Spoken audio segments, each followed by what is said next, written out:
Hello, welcome to the hematological system, and we shall be reviewing the various hematological disorders. So, the hematological system consists of the blood and the sites where this blood is normally produced, and this includes the bone marrow and reticular endothelial system. So, the bone marrow, this is the primary site where blood cells are normally produced.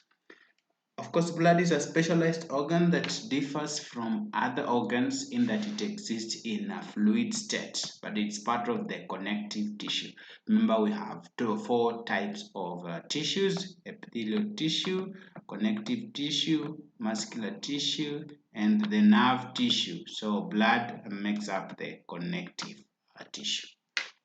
Blood is composed of plasma and various types of cells, which we normally refer to as the formed elements, and we shall be looking at them in the next session. But we just need to remind you that these consist of the RBCs, the white BCs, and the platelets. Plasma is a fluid portion of the blood and it contains various proteins. These proteins include albumin, which is the most abundant one, followed by albumin and fibrinogen. We also have other factors that are normally very necessary for clotting, as well as electrolytes, waste products, and nutrients, all contained in the plasma. It makes up about 55 to 60% of blood, and the remaining will be consisting of the formed elements. If you look at the cellular components, we have already said we can also refer to them as the formed elements, right? They are simply the cells and the cell fragments suspended in the plasma. They make up around 40 to 45%, and they consist of the erythrocytes, commonly referred to as the red blood cells, leukocytes, commonly referred to as the white blood cells, and thrombocytes, which are platelets. Blood cells normally have a short lifespans and they are continuously replenished through the hematopoiesis. Hematopoiesis is the process of blood formation, and this primarily occurs in the bone marrow. During embryonic development or in certain conditions like infections or bleeding, we have the liver and the spleen may also be important in production of the cells, all right, the blood cells, and that's what we normally refer to as extramedullary process. The bone marrow produces approximately 175 billion erythrocytes, which is the same as the platelets, right? The platelets and the erythrocytes. However, the white blood cells are the ones that are the least produced, which is about 70 billion. If you look at the blood volume and the functions, the blood constitutes around 7 to 8% of the total body weight, and that represents around 5 to 6 liters in volume. Blood circulates through the vascular system, and this links the body organs, and in the process it does transport oxygen, nutrients, hormone, and waste products. So comes the concept of hemostasis, right? Hemostasis, which is normally achieved. This balance is normally achieved by two major processes, where we have the clotting mechanism and the fibrinolytic mechanism. The clotting mechanism is where once it has been activated, it will help to seal leaks, prevent excessive blood loss, which is normally due to trauma. Fibrinolytic mechanism, on the other hand, helps dissolve clots that prevent obstruction of blood. So the equilibrium between clot formation and clot dissolution is very critical in maintaining hemostasis. We have the bone marrow, which we have already said is the primary site of hematopoiesis. So in adult, you find it's normally located in the pelvis, the ribs, the vertebra, and the sternum. The bone marrow constitutes around 4 to 5% of total body weight, and it normally contains two major components. We have the red marrow and the yellow marrow. So the proportion of active marrow, of course, decreases as someone ages, but it's normally replaced by active marrow wherever necessary, all right? In case there is a need for that, then it can be replaced. So we had already mentioned of the extramedullary hematopoiesis. Remember, the primary blood formation process takes place in the bone marrow. But in cases of marrow destruction, the liver and the spleen can resume the blood cell production. And that's why it's referred to as now the extramedullary hematopoiesis. The marrow is highly vascular and contains stem cells that are capable of cell replication and differentiation into the myeloid and the lymphoid stem cells. So the lymphoid stem cells will help produce T and B lymphocytes, right? While the myeloid progenitor is going to differentiate into erythrocytes, we have the thrombocytes, and we also have the white blood cells, right? The white blood cells, which are a number of type here.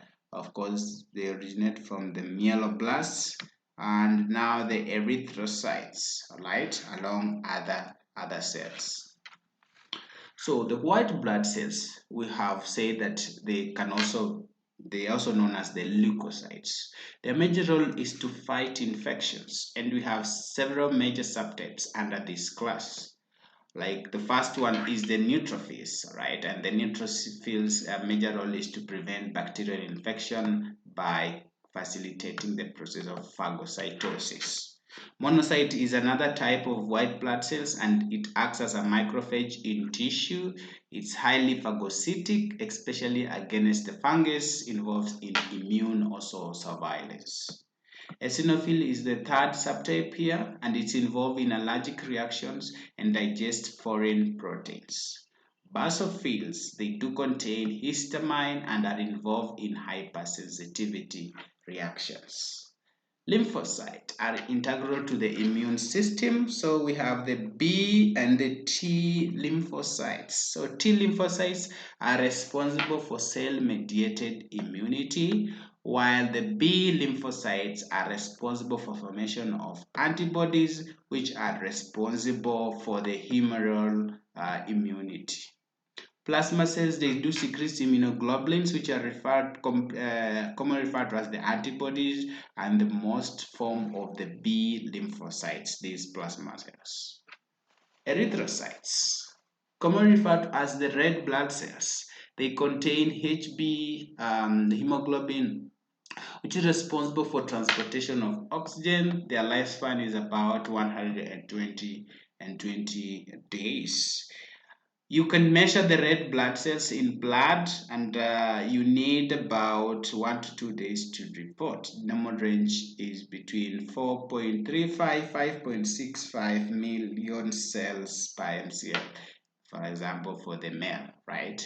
And the red blood cells is normally increased in conditions like the congenital heart disease, COPD, kidney cancer.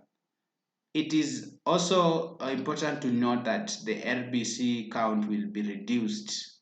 In this case, somebody will be considered to be suffering from a condition we call it anemia, and it could be in iron deficiency, in thyroid condition, or in bone marrow disorders. Platelets are also referred to as the thrombocytes. They are fragments of megakaryocytes. They are essential for coagulation and hemostasis. The lifespan is about 10 days, all right? Compared to the RBC, you can see RBCs, they spend more days, about 120. This one is just 10 days. And if you want to investigate and see the number of platelets in blood, you could do a platelet count test that just needs 1 to 2 hours to be reported. Erythrocytes, we can try to describe their structure. As you know that erythrocytes or the red blood cells are usually biconcave discs, and they're about 8 in diameter, and this allows them to pass through capillaries as small as 2.8 in diameter. So their thin membrane normally helps facilitate gas exchange, that is oxygen and carbon dioxide. HB makes about 95% of the cell mass of the RBC, and this enables to transport oxygen between the lungs and the tissues. Remember, the main function is to transport oxygen, right, for survival. Mature erythrocytes normally lack the nuclei, and they have fewer metabolic enzymes. But we could have the immature form of this RBC, which we normally refer to them as reticulocytes, which are normally released in response of increased demand. For example, if someone is bleeding. If you look at the hemoglobin, the hemoglobin consists of the 4 subunits, each with a heme containing ion, right? And the function of the hemoglobin is to bind oxygen in the lungs, forming oxyhemoglobin, which makes the blood to be brighter red and releases this oxygen to tissues. Venous blood is normally darker due to the reduced hemoglobin. Hemoglobin is very important in buffering process. As you know, HB, the hemoglobin helps buffer excess acid by combining with hydrogen, so it can reduce the acidity of the body.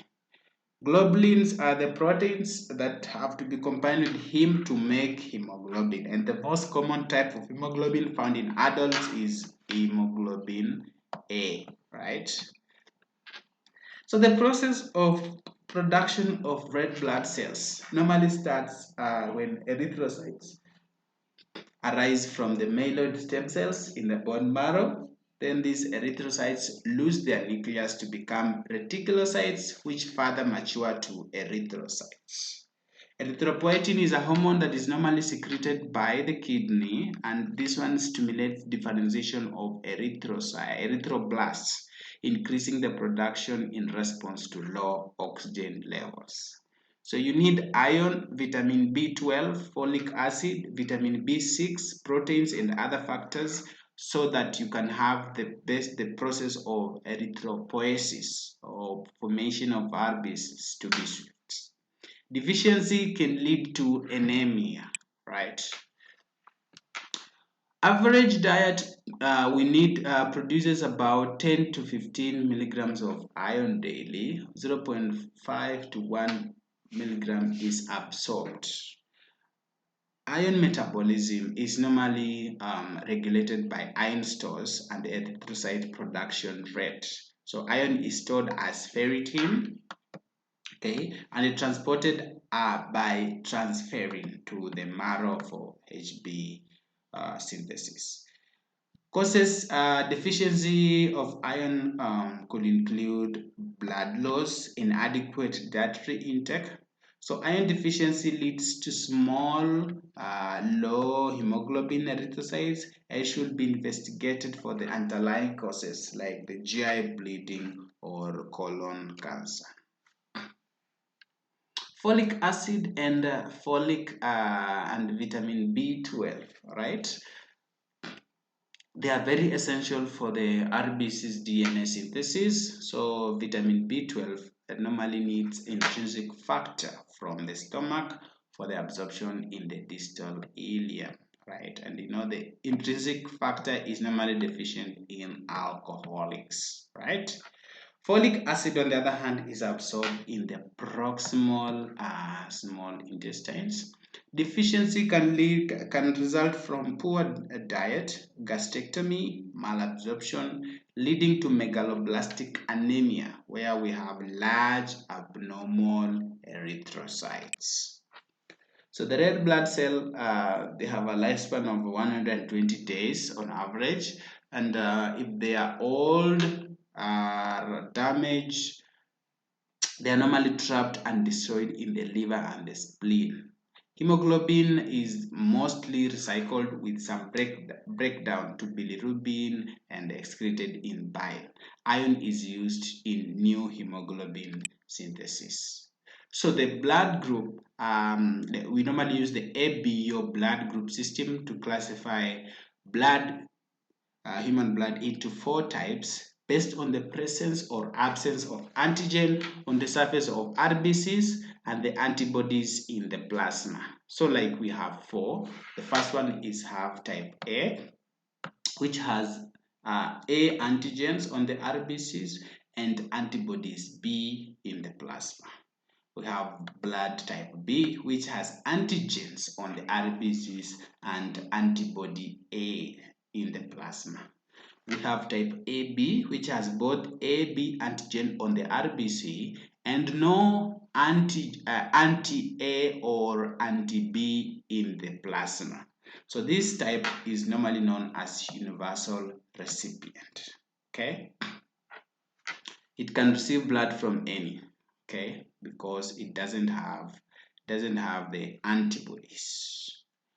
Blood type O has no antigen A or antigen B on the RBCs. So both antibodies A and antibody B are in plasma. So this one is also referred to as the universal donor. Okay, it can donate blood to any, right? Because it doesn't have antigens, right? Okay. Leukocytes, which are white blood cells. Leukocytes are divided into granulocytes and lymphocytes. Normal count is between 4,000 to 11,000 cells per cubic millimeters in blood. Distributed in this manner, where we have 60 to 40 to 80%, which is the majority, will be the granulocytes, and 20 to 40 will be the lymphocytes. Major function is to protect the body against infection and tissue injury, as we had indicated. Granulocytes, they are defined so because of their presence of granules in the cytoplasm. And we have 3 major types, and we normally abbreviate them using the mnemonic brother Ben, right? So B is the basophils, E is the eosinophils, and N is the neutrophils. Remember, basophils, they stain deep blue, right? And then you have the eosinophils, bright red, and neutrophils, they are pink.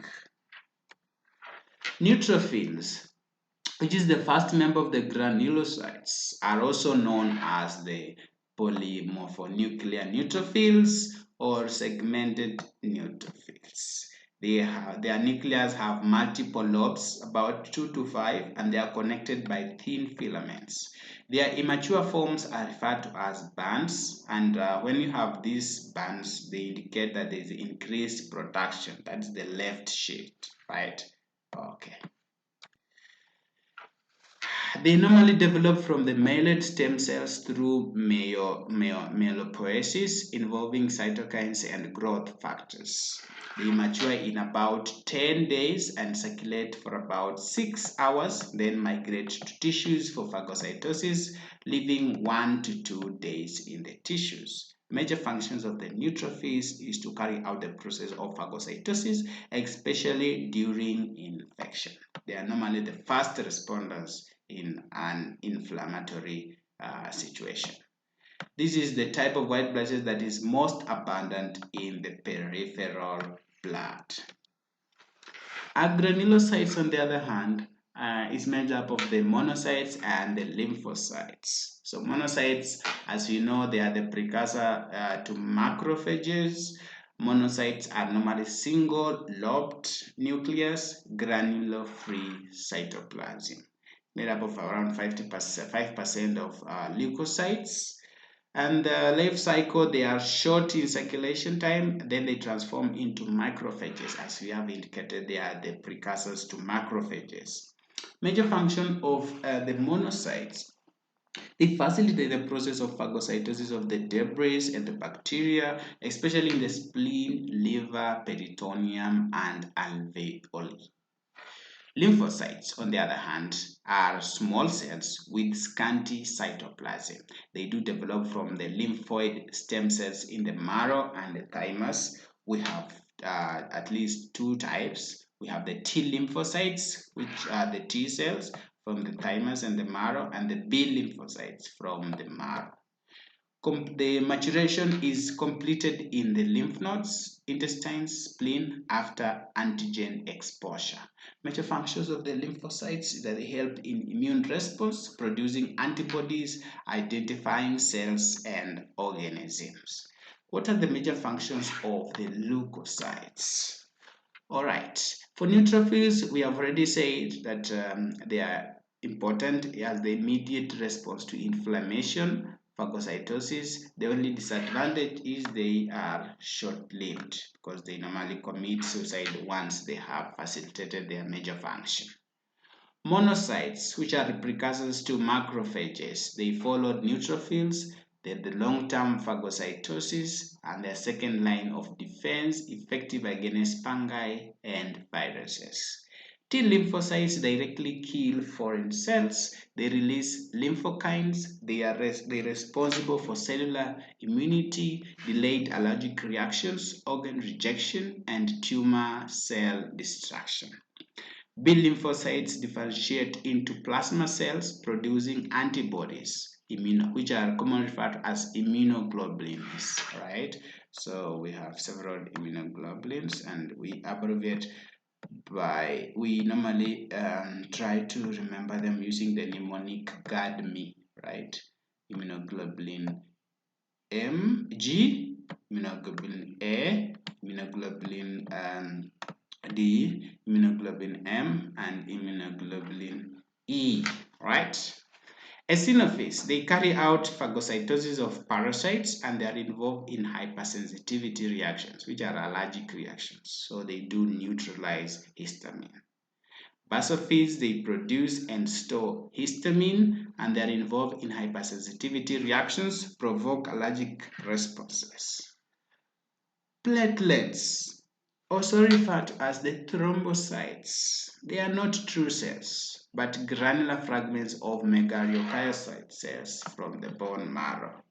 Production is normally stimulated by hormone thrombopoietin. This thrombopoietin influences the differentiation of megakaryocytes from the myeloid stem cells. The lifespan is about 7 to 10 days, right? Remember, platelets is the component of blood that is primarily responsible for clot formation, right? So platelet role in bleeding, you find that in active form, they normally circulate freely and they maintain the integrity of blood vessels in the endothelium.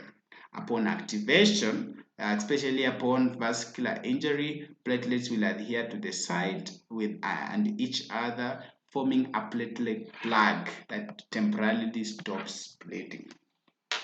In clot formation, they release substances that activate coagulation factors, and this leads to formation of a stable fibrin clot.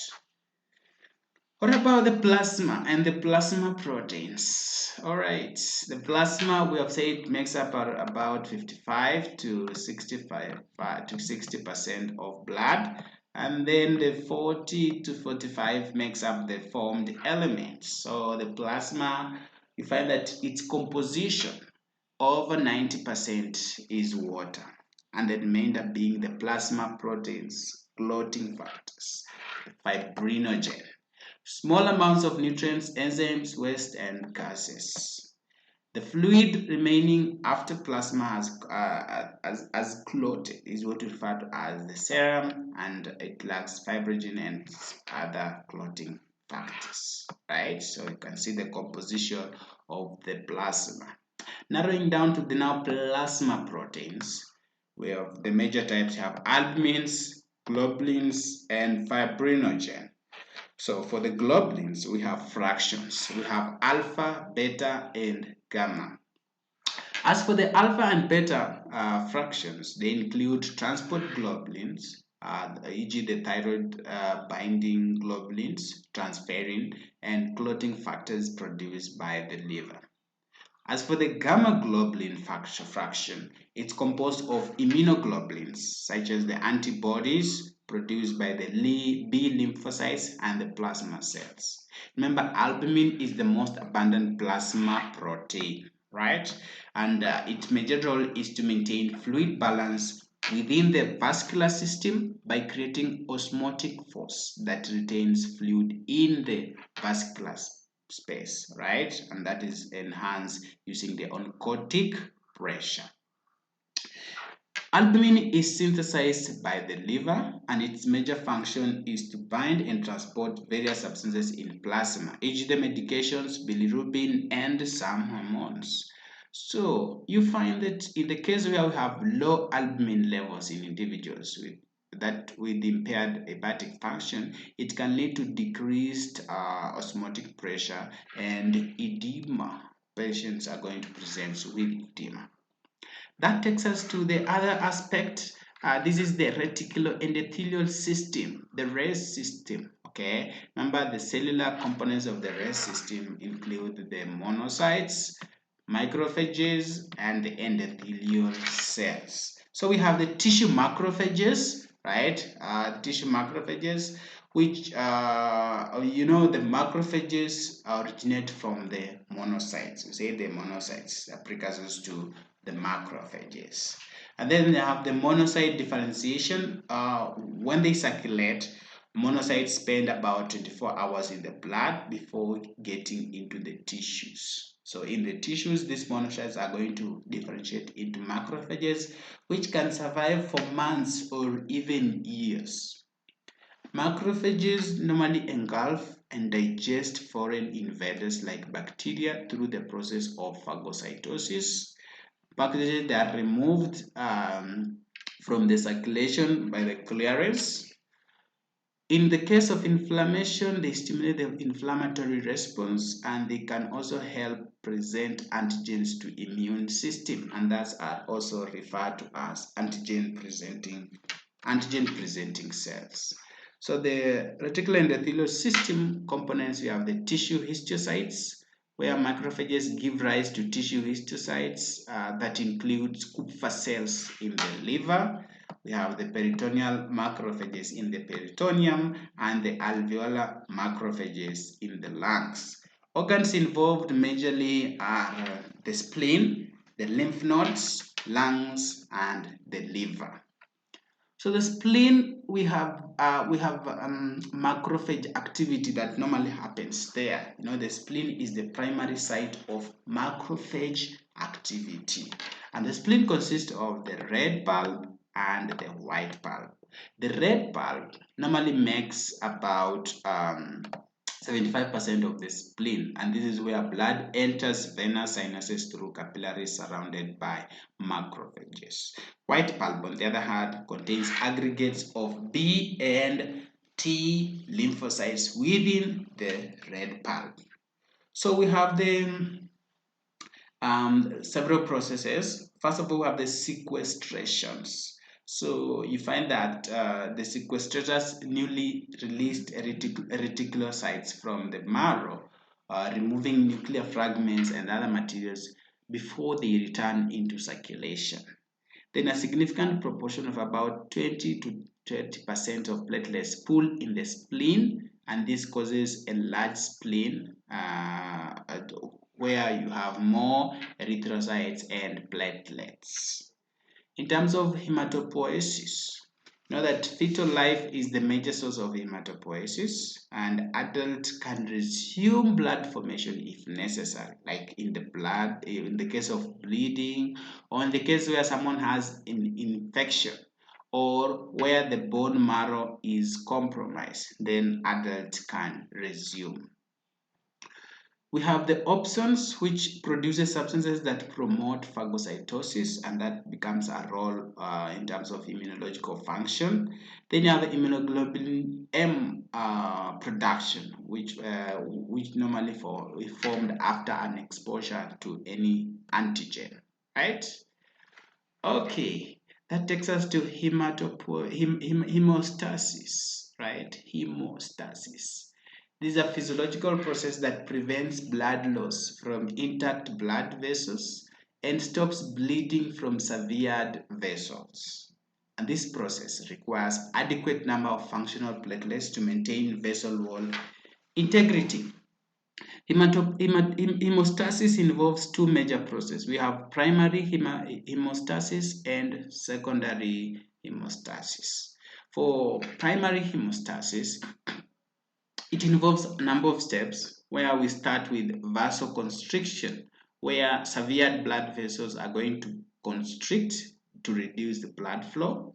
Then that ushers the second step, which is platelet aggregation.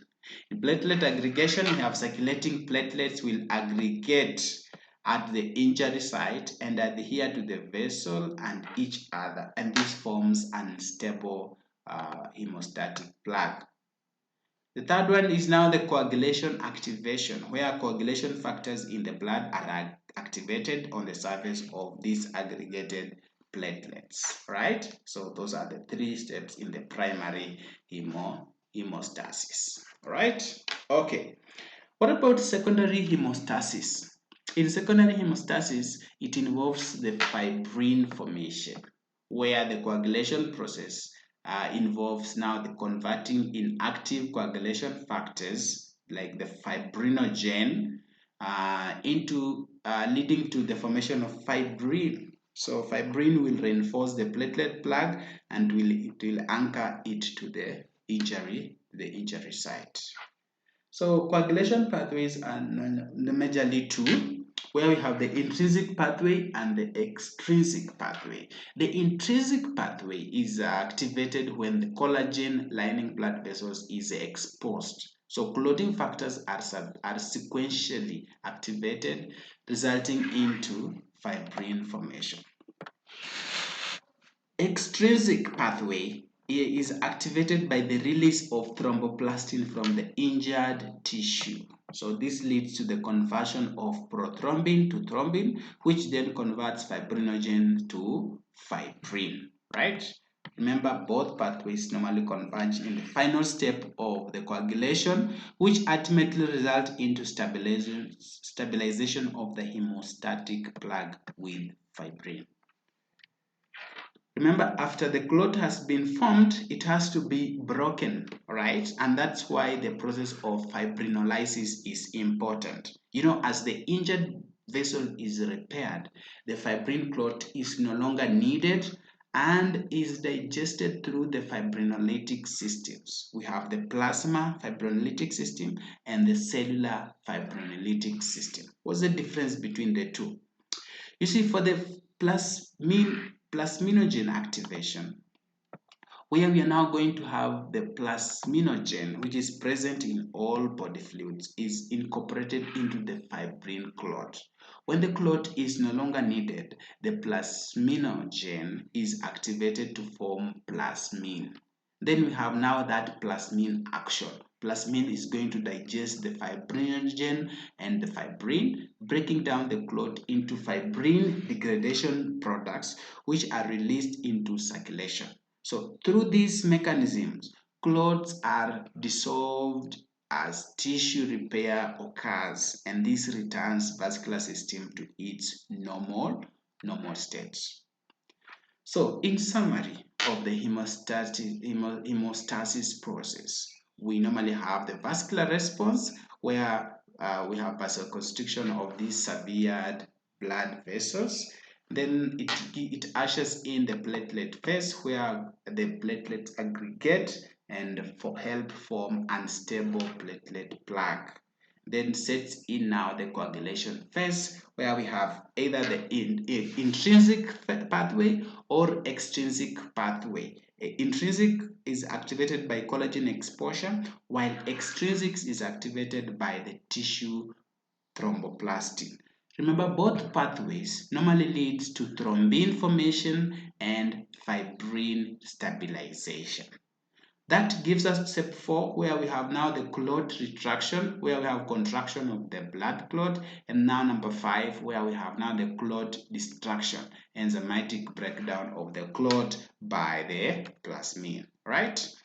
Okay, guys, we have some gerontologic consideration in hematological function, where we have decreased marrow response. And as you know that the body's marrow's ability to respond to the body's need for blood, like erythrocytes, leukocytes, platelets, is going to be diminishing with age. So this reduction can be due to decrease in production of necessary growth factors by the stromal cells within the marrow.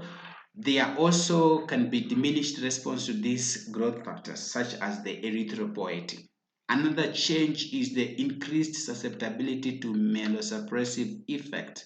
So you find elderly patients may have the bone marrow that is more now susceptible to suppressive effects of certain medication, which can inhibit blood cell production.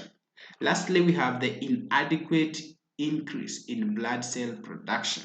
So when the body requires an increased production of blood cells, the elderly marrow might not be able to meet this demand effectively. This can result in conditions like leukopenia, which is characterized by decreased number of circulating leukocytes, or sometimes the patient can even have anemia. Okay? Right. That now takes us to the assessment and diagnostic evaluations in hematological disorders. So we have the hematological studies. As you know that most hematological disease reflect defects in the hematopoietic or hematostatic or the reticuloendothelial systems. So these defects can be quantitative, so quantitative means we could have an increased or decreased production of cells, or sometimes it could be qualitative, and qualitative is where cells are defective in their normal functional capacity. Sometimes could be both quantitative or qualitative. Symptoms may initially be minimal, requiring extensive laboratory tests for the diagnosis. So continuous monitoring through specific blood tests is very crucial to assess the trends in the test results over time, which helps clinicians evaluate the effectiveness of the interventions. And some of the tests could include complete blood count, which is commonly referred to as the CBC. And in this test, it identifies the total number of blood cells, like the leukocytes, erythrocytes, and the platelets. CBC measures hemoglobin, hematocrit. Hematocrit, this is the percentage of blood volume consisting of erythrocytes. And also has the other measure that is normally taken under this one is the RBCs indices, right? Like the MCV, mean corpuscular volume. Number 2 test is the peripheral blood smear. This one examines cellular morphology. Morphology, we mean the shape and the appearance of cells. Peripheral blood smear is normally performed manually as part of the CBC, and it involves spreading a drop of blood on a glass slide, staining and examining under a microscope.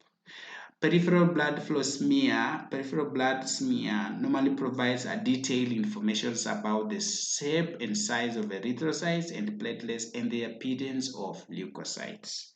The third test is the bone marrow aspiration and biopsy.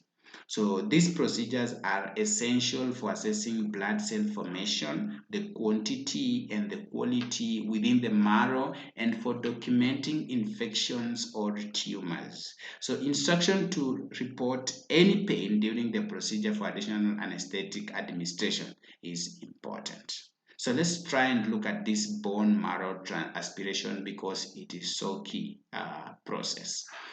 So this bone marrow aspiration is typically performed on the iliac crest in adults. So the area is normally anesthetized except the bone itself. So we have a special needle that is used to aspirate a small volume, about 5 ml of blood and marrow.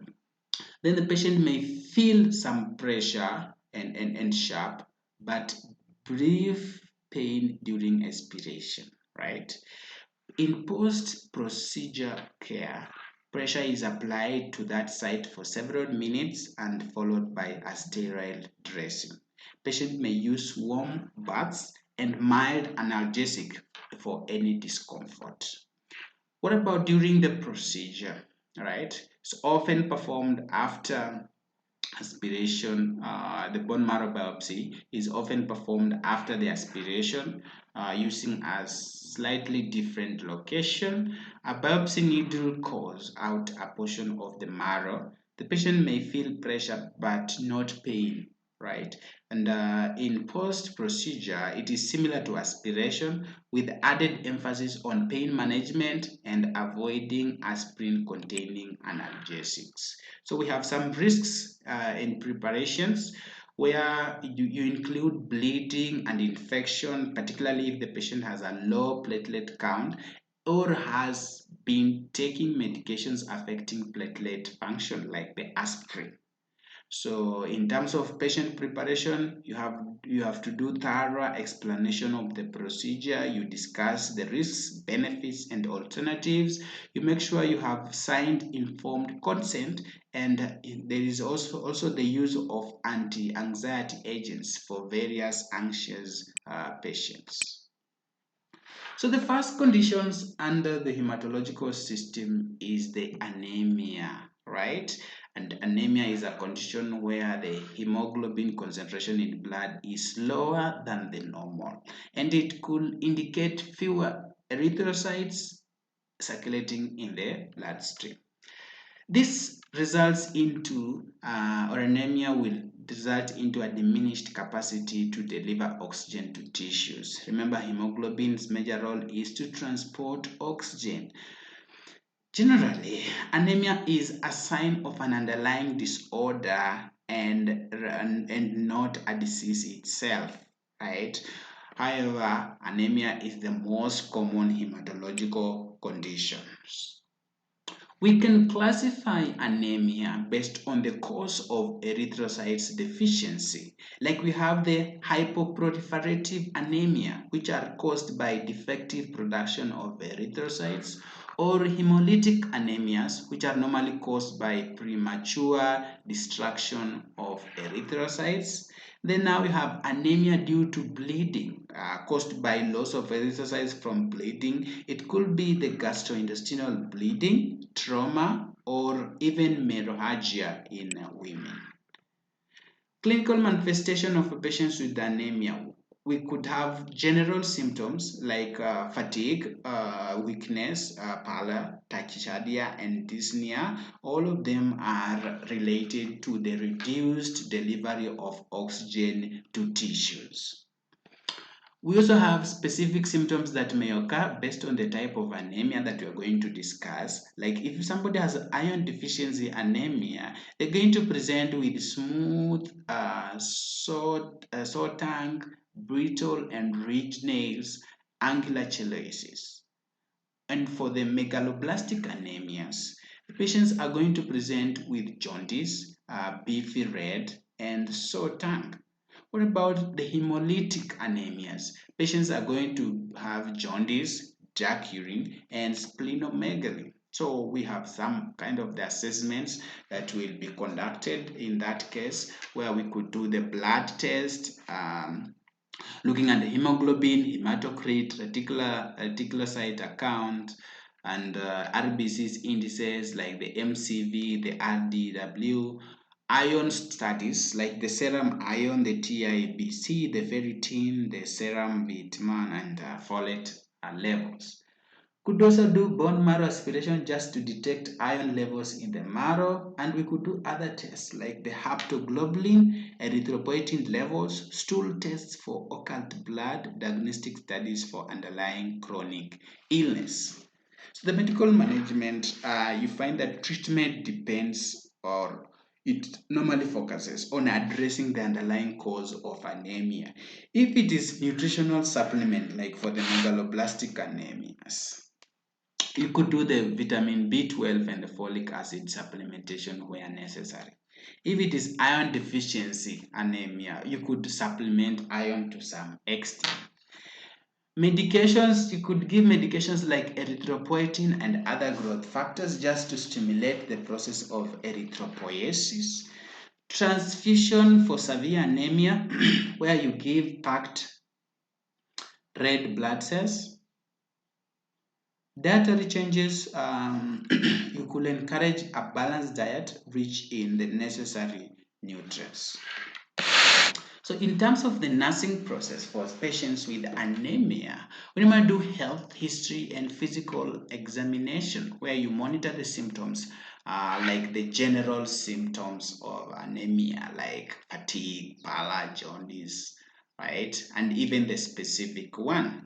You also try to evaluate cardiac status for signs of compensatory mechanisms like the tachycardia and the palpitations. We have several nursing diagnoses that you can come up with for a patient with anemia, like someone could have fatigue related to decreased hemoglobin and oxygen carrying capacity, altered nutrition, altered tissue perfusion, non-compliance, and so on and so forth. So your intervention could be you're managing fatigue by maybe helping the patient prioritize activities and establish balance between rest and activity. You could also maintain nutrition by encouraging a healthy diet and educating about the role of the supplements. You also maintain perfusion by monitoring the vital signs, adjusting fluids and medication as necessary. Could also promote compliance by simply educating patients about their medications and assisting in incorporating the therapeutic plan into their daily activities. Also, you could also monitor for complications by watching out for signs of heart failure, neurological complications, other specific risks based on the type of anemia, right? Okay, so we had promised that there are different types of anemias, and the first group was the hypoproliferative anemia. If you remember, we said that hypoproliferative anemias are caused by defective production of erythrocytes. And this includes anemia due to bone marrow damage, e.g. from medications like the chloramphenicol, chemicals like the benzene. It can also be due to lack of necessary factors like iron, vitamin B12, folic acid, erythropoietin, and so on and so forth. So under this class of hypoproliferative anemia, we have around 6 types of anemia, where we have iron deficiency anemia, anemia in renal disease, anemia of chronic disease, aplastic anemia, megaloblastic anemias like the vitamin B12 and folic acid, and the myeloblastic syndrome that can be looked at. So let's look at iron deficiency, which is the most common type of anemia, right? In terms of pathophysiology, iron deficiency anemia occurs when dietary iron intake is insufficient for the HB synthesis. So the body stores about 1/4 to 1/3 of its iron, and anemia develops once these stores have been depleted. Remember, iron deficiency anemia is the most common type of anemia globally and is prevalent in both developed and developing countries. Its causes include inadequate dietary intake. This is very common in vegetarian diets, and blood loss. In case of blood loss, where somebody is having intestinal hookworms. Common causes, like for the men and postmenopausal women, they could be bleeding from ulcers, patient suffering from gastritis, inflammatory bowel syndrome, or gastrointestinal GI tumors. Premenopausal women who have iron deficiency could be maybe suffering from excessive menstrual bleeding, the menorrhagia, or they could be pregnant with inadequate iron supplementation. This puts them at risk. We also have chronic alcoholism, where we have chronic GI bleeding, malabsorption, which is often seen after gastrectomy or in celiac disease.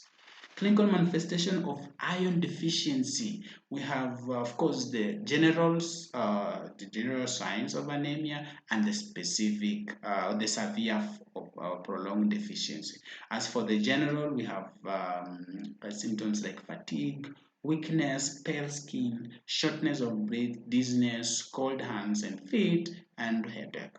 While the severe and prolonged deficiency symptoms, we could have smooth sore tongue, where the tongue may become swollen, inflamed, or have a smooth appearance. Brittle and ridged nails. Nails may become brittle, thin, and develop vertical ridges. Patient could also present with angular chelosis, where they have cracks or sores at the corners of their mouth. And then patient could start experiencing unusual craving for non-nutritive substances like ice, dirt, stone, starch, what is commonly referred to as pica. In terms of assessment and diagnostics, we find that bone marrow aspiration is the one that is the definitive diagnosis, though it is rarely performed.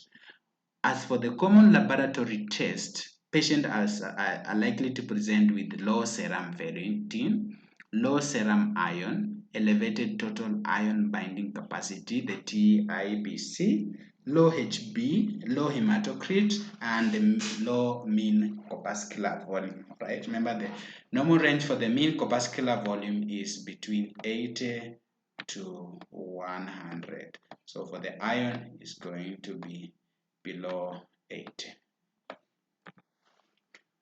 So it's going to form microcytic anemia, okay? Microcytic anemia. So in terms of management, of course, you investigate the cause of iron deficiency. Could it be GI bleeding, or could it be uterine fibroids, and so on and so forth. So in this case, we normally have the oral iron supplements, or the IV and IM, all right, the parenteral. So for the oral supplements, we could do the ferrum sulfate, ferrous gluconate, or ferrous fumarate. Treatment duration is about 6 to 12 months, and side effects of these iron supplements include the GI distress, where patients are going to have experienced constipation, cramping, and being nauseated. So administration tips are these oral supplements are best absorbed on an empty stomach, so you need to avoid antacids and dairy products. As for the parenteral, that's IV or IM ion, this route is normally used for those who can tolerate oral iron, or need larger amounts.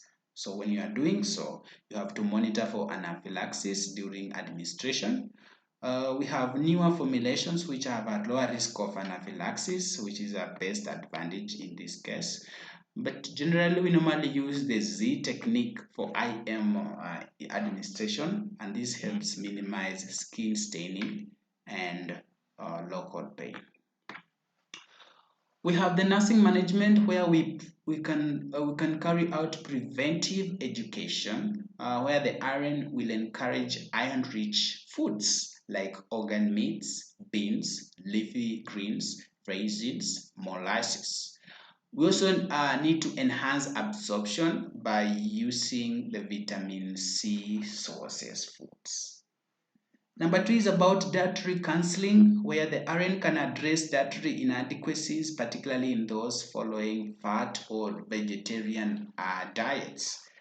The RN can also help in number three, which is medication administration, where they educate on the importance of adherence to the iron therapy, teach proper administration techniques to reduce side effects and improve absorption, and inform about potential side effects like the dark green and the black stools, so that the patient can expect that.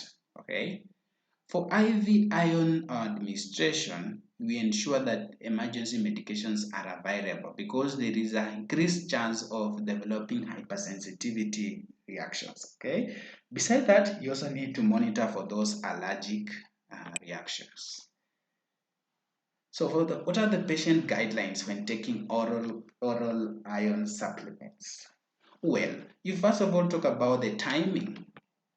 As for the timing, tell the patient to take iron on an empty stomach. That could be 1 hour before or 2 hours after a meal for optimal absorption. They also need to avoid taking it with dairy products as they will reduce the iron absorption. Number two is on managing gastrointestinal distress. Okay, the gradual increase, right? So you need to do the gradual increase where you start with 1 tablet per day for a few days, then gradually increase to 2 tablets per day, and eventually 3 tablets per day if prescribed. This allows your body to adjust to the iron supplements.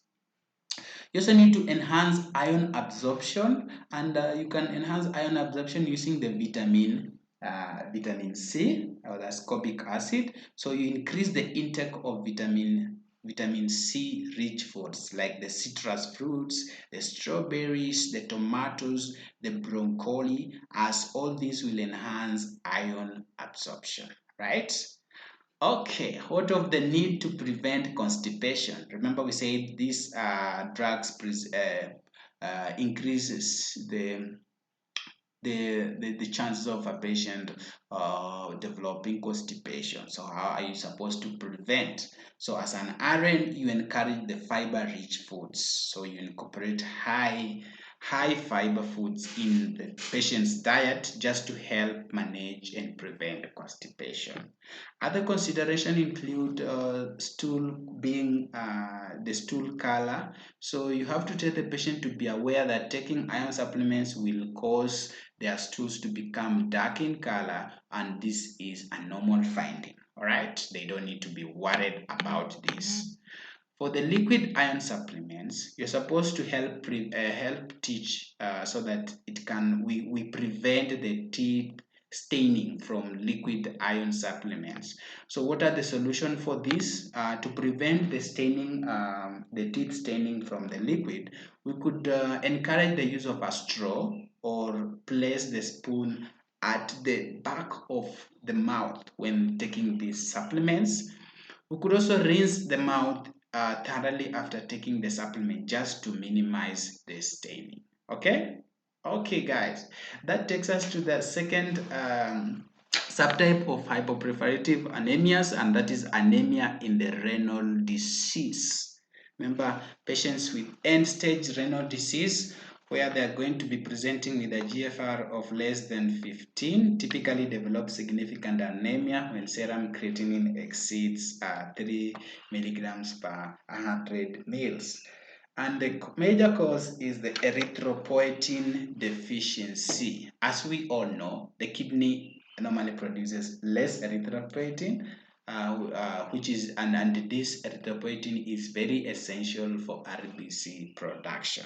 So this process is normally compromised as renal function declines. There is also a mild shortening of RBC lifespan for patients with an anemia in the renal disease. And the patients in the long-term hemodialysis normally lose blood in the dialyzer, and this could lead to iron deficiency. So we have the folic acid deficiency, where folic acid is lost into the dialysate during hemodialysis. Clinical manifestation of anemia in renal disease. Patients with end-stage renal disease often exhibit significant anemia with hematocrit levels typically falling between 20 and 30%, and in severe cases, it might typically drop below 15%. So symptoms include those typical of anemia like fatigue, weakness, pallor, and are often the most disturbing for patients. So we have laboratory findings for anemia, patients with anemia in renal disease, where we have hematocrit and hemoglobin levels will be significantly reduced. RBCs are normal in appearance. Frequent checks for iron and folate deficiency are necessary in patients undergoing hemodialysis because we normally lose iron and folate when you undergo hemodialysis. So how do you manage?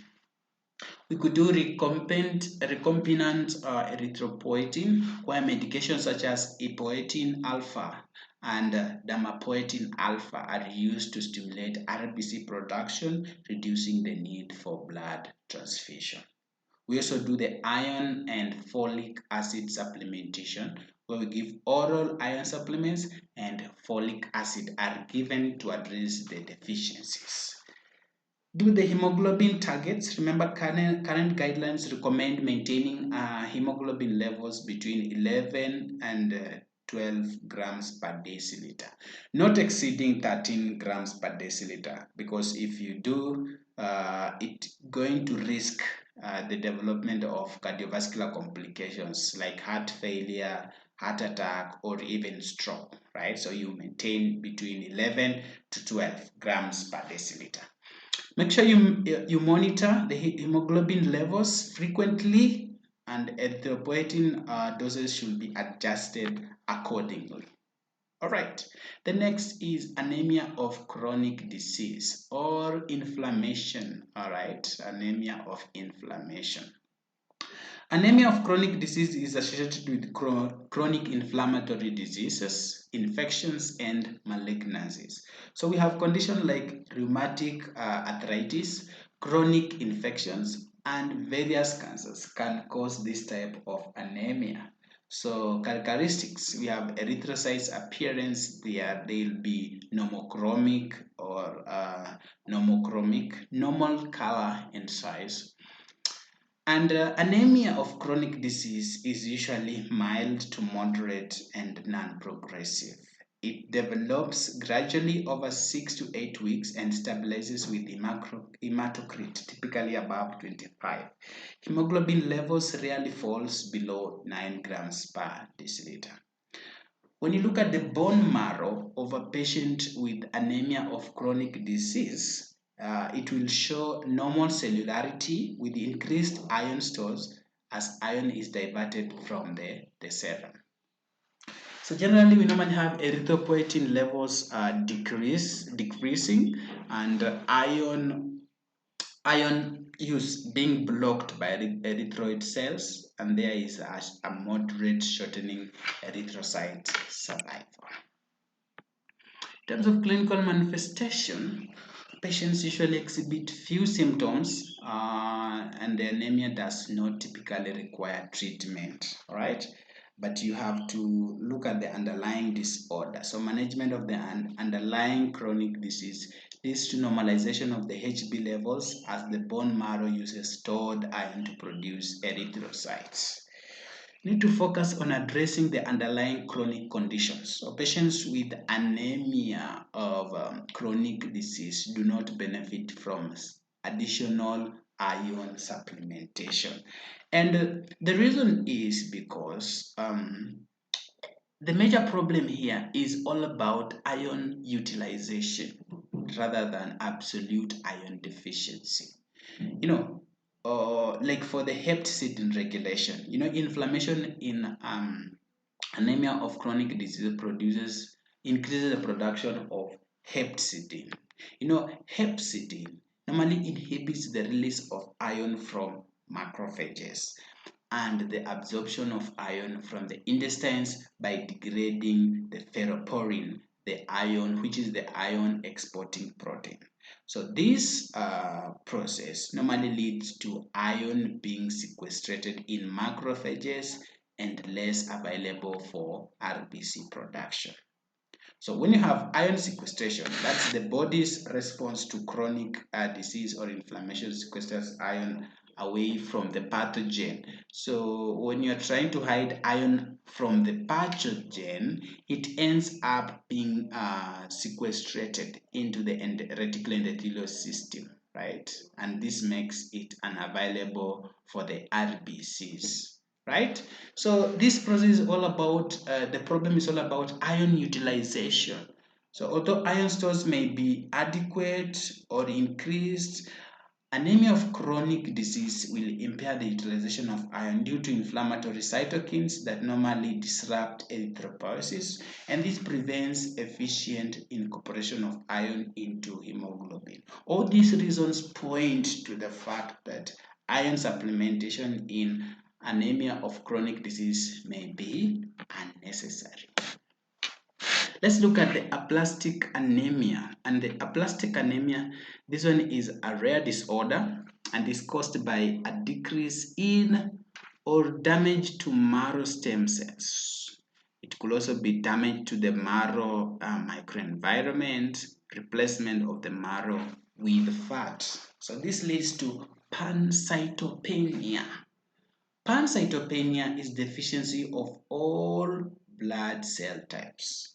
Right? It will affect the RBCs, the white BCs, and the thrombocytes.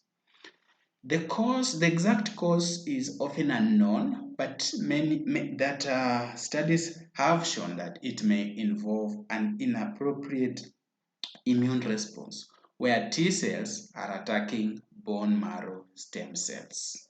As a result, we have several types. We have the congenital type or acquired type. Most cases, however, are unexplained. They are idiopathic. Triggers of this include infections, pregnancy, medications, chemicals like benzene, and radiations. In terms of clinical manifestation of aplastic anemia, we have fatigue, pallor, dyspnea, this is the shortness of breath, recurrent infections and bleeding, we have purpura and retinal hemorrhages. Bone marrow failure leads to severe anemia, neutropenia, and thrombocytopenia, along with lymphadenopathy and splenomegaly, which can occur as complications. In terms of assessment and diagnostic findings, of course, history may involve exposure to toxic chemicals like benzenes and radiations and other medications. We could do bone marrow aspirate, which could show hypoplastic or aplastic marrow with fat replacement. For the CBC, it could reveal pancytopenia, where we have low counts of RBCs, white BCs, and thrombocytes. Medical management goal, we just need to restore the bone marrow function. So we could do bone marrow transplant, which is the curative in suitable patients. We could also do immunosuppressive therapy, where it is used for patients without a compatible donor or older patients. Common regimens could include anti-myocyte globulins and the cyclosporine. We also have supportive therapy, which includes transfusions of packed RBCs and platelet as needed. As for the nursing management, we do careful assessment for signs of infections and bleeding due to leukocytes and platelet deficiencies. We also educate patients on the side effects of the drugs. So patients on long-term cyclosporine, right? Cyclosporine need monitoring for renal and liver functions, hypertension, pruritus, visual impairment, tremors, and skin cancer. Drug interactions, patients must understand the importance of avoiding abrupt discontinuation of immunosuppressive therapy, checking for drug-drug interactions with new prescription. Alright guys, that takes us down now to megaloblastic anemias. Remember, these are types of anemias caused by deficiencies in vitamin B12 or folic acid, and this leads to production of large dysfunctional RBCs. We refer to them as megaloblasts. Vitamin B12 and vitamin and folic acid are very essential for the DNA synthesis. If you look at vitamin B12, it's very crucial for the formation of RBC and maintenance of the nervous system. So that's why patients with vitamin B12 deficiency are also going to be presenting with neurological challenges because of its importance in maintaining the neurovascular system. So vitamin B12 helps in conversion of the homostain to methionine, which is necessary for DNA synthesis. As for the folic acid, it is also vital in the production of RBCs and synthesis of the DNA. So it is required for the formation of purines and pyrimidines, which are the building blocks of DNA. So deficiency in either will result into production of abnormally large erythrocytes, thus referred to as megaloblasts, megaloblastic anemias. If we do bone marrow and peripheral blood, in both cases and both types of deficiency, you find that the bone marrow shows hyperplasia and the precursor cells appear large and bizarre. Pancytopenia can develop due to destruction of these abnormal cells within the marrow. If you look at the cell characteristics, erythrocytes will be large with a high MCV, mean corpuscular volume, of more than 110. Remember, we say that the normal range should be between 80 to 100 femtoliters, right? Femtoliters. So these are going to form now the megaloblastic anemias, okay? The macrocytic anemias. Neutrophils also in the same picture will be hypersegmented and platelets will be abnormally large. Let's start by looking at folic acid deficiency causes. It could be because of poor dietary intake, okay, which is common in those who rarely eat uncooked vegetables. Alcoholism, where we have increased requirement and poor diet. Chronic hemolytic anemias, pregnancy, malabsorptive conditions like sprue. Okay. Symptoms similar to B12 deficiency, except they'll be without neurological manifestations. As for the B12 deficiency causes, it's rarely due to dietary intake except in strict vegetarians, and it's more common due to GI absorption issues. It could be Crohn's disease, ileal resection, gastrectomy, or absence of intrinsic factor, which normally result into pernicious anemia. Okay. Symptoms include general anemia symptoms, weakness, fatigue, along with neurological symptoms like paresthesias, balance issues, confusion, smooth and sore red tongue. Clinical manifestations, we have general symptoms of megaloblastic anemias like weakness, listless, fatigue, fear of power, smooth red tongue. Neurological symptoms are normally a manifestation of vitamin B12 deficiency. So we could do some tests like the Stilling test, and this chilling test is supposed to help us determine the cause of vitamin B12 deficiency by assessing the absorption of the radioactive B12, right? Vitamin B12. We could also do the intrinsic factor antibody test, which helps diagnose pernicious anemia by detecting antibodies that prevent vitamin B12 absorption. CBC and bone marrow biopsy will show pancytopenia, hypersegmented neutrophils, large and bizarre narrow marrow cells. So how do we manage? So if you have the folic acid deficiency, we could do dietary adjustment where we increase intake of folic acid rich foods. We could do supplements where we give 1 milligram of folic acid daily. Intramuscular injection for those with malabsorption issues. Alcoholism, we could do continuous folic acid supplementation as long as alcohol consumption persists. What about vitamin B12 deficiency? We also need to do dietary supplements. So for vegetarians, oral supplements or fortified soy milk can be used. For IM injection, we could do monthly injections of vitamin B12 for those with absorption issues or lack intrinsic factor. We could also do oral replacement where we do large doses, 2 milligrams per day if administered orally without intrinsic factor. And along that, we do monitoring where we have regular follow-ups to adjust dosages, monitor for neurological recovery and prevention of recurrence. As for the nursing management, we do inspect the skin, the mucous membranes, the tongue, and look for mild jaundice, vitiligo, and premature graying.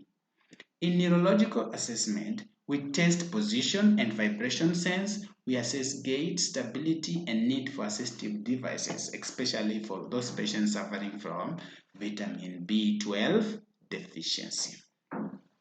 Patient safety, you ensure safe ambulation, consider referrals to physical and occupational therapy, and instruct on avoiding extreme temperatures if sensation is altered. Encourage small, frequent meals of bland, soft foods to manage tongue and mouth soreness. You inform patients about chronic nature of the disorder, like they need to know the need for lifelong vitamin B12 supplementation and also regular medical follow-ups to monitor complications like the gastric carcinoma. Okay?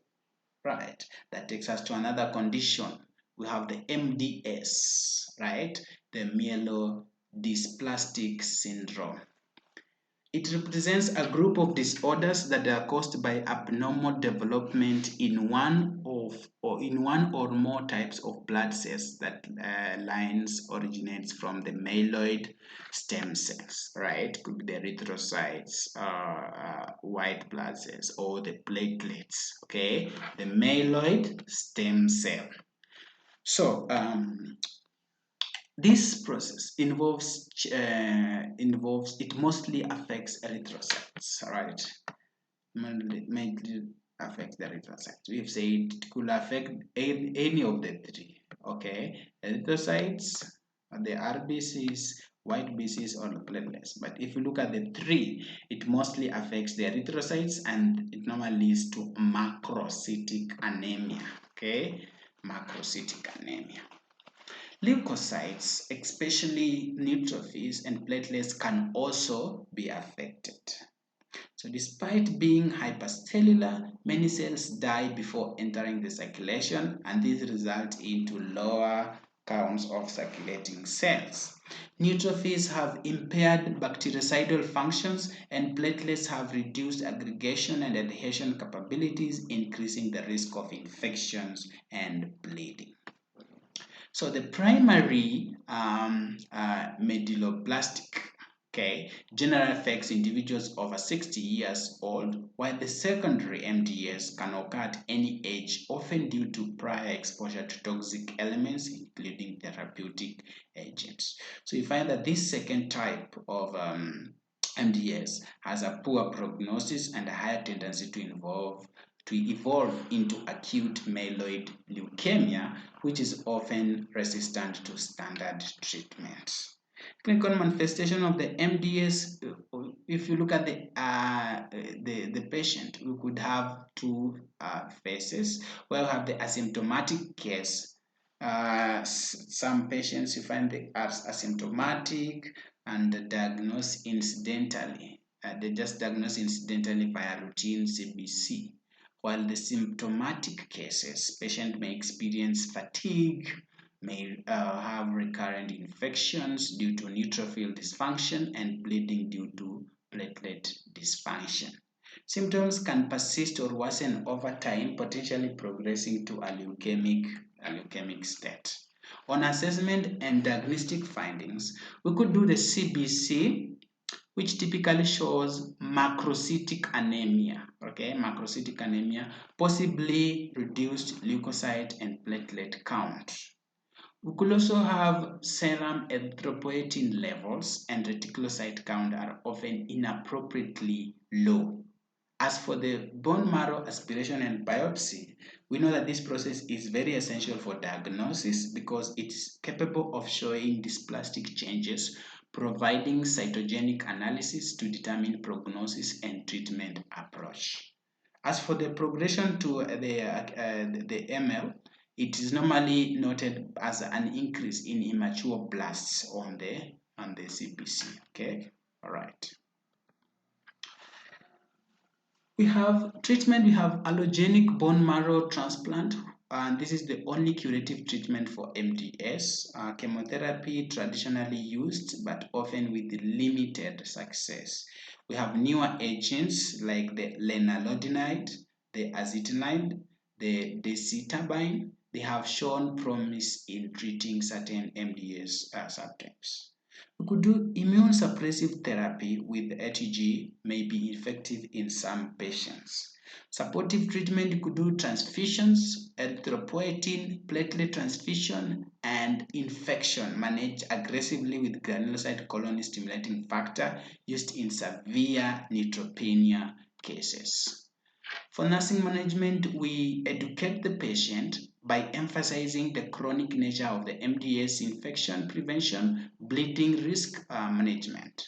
We also monitor laboratory values where we check ICBC to anticipate transfusion needs and assess response to treatment. We also do infection precautions where on hospitalized patients, we need to put them on neutropenic precautions. Growth factor and chelation therapy, where we educate the patient on administration, the side effect, and the necessity of regular monitoring of renal and liver functions, auditory and visual changes. We also do vascular access devices where we consider for patients who require chronic transfusions, right? Where we promote home and community-based care, self-administration. Patient may need to learn self-administration of growth factors or chelation agents.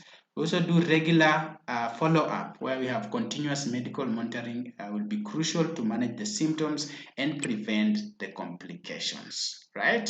So that's the end of the proliferative anemias, right?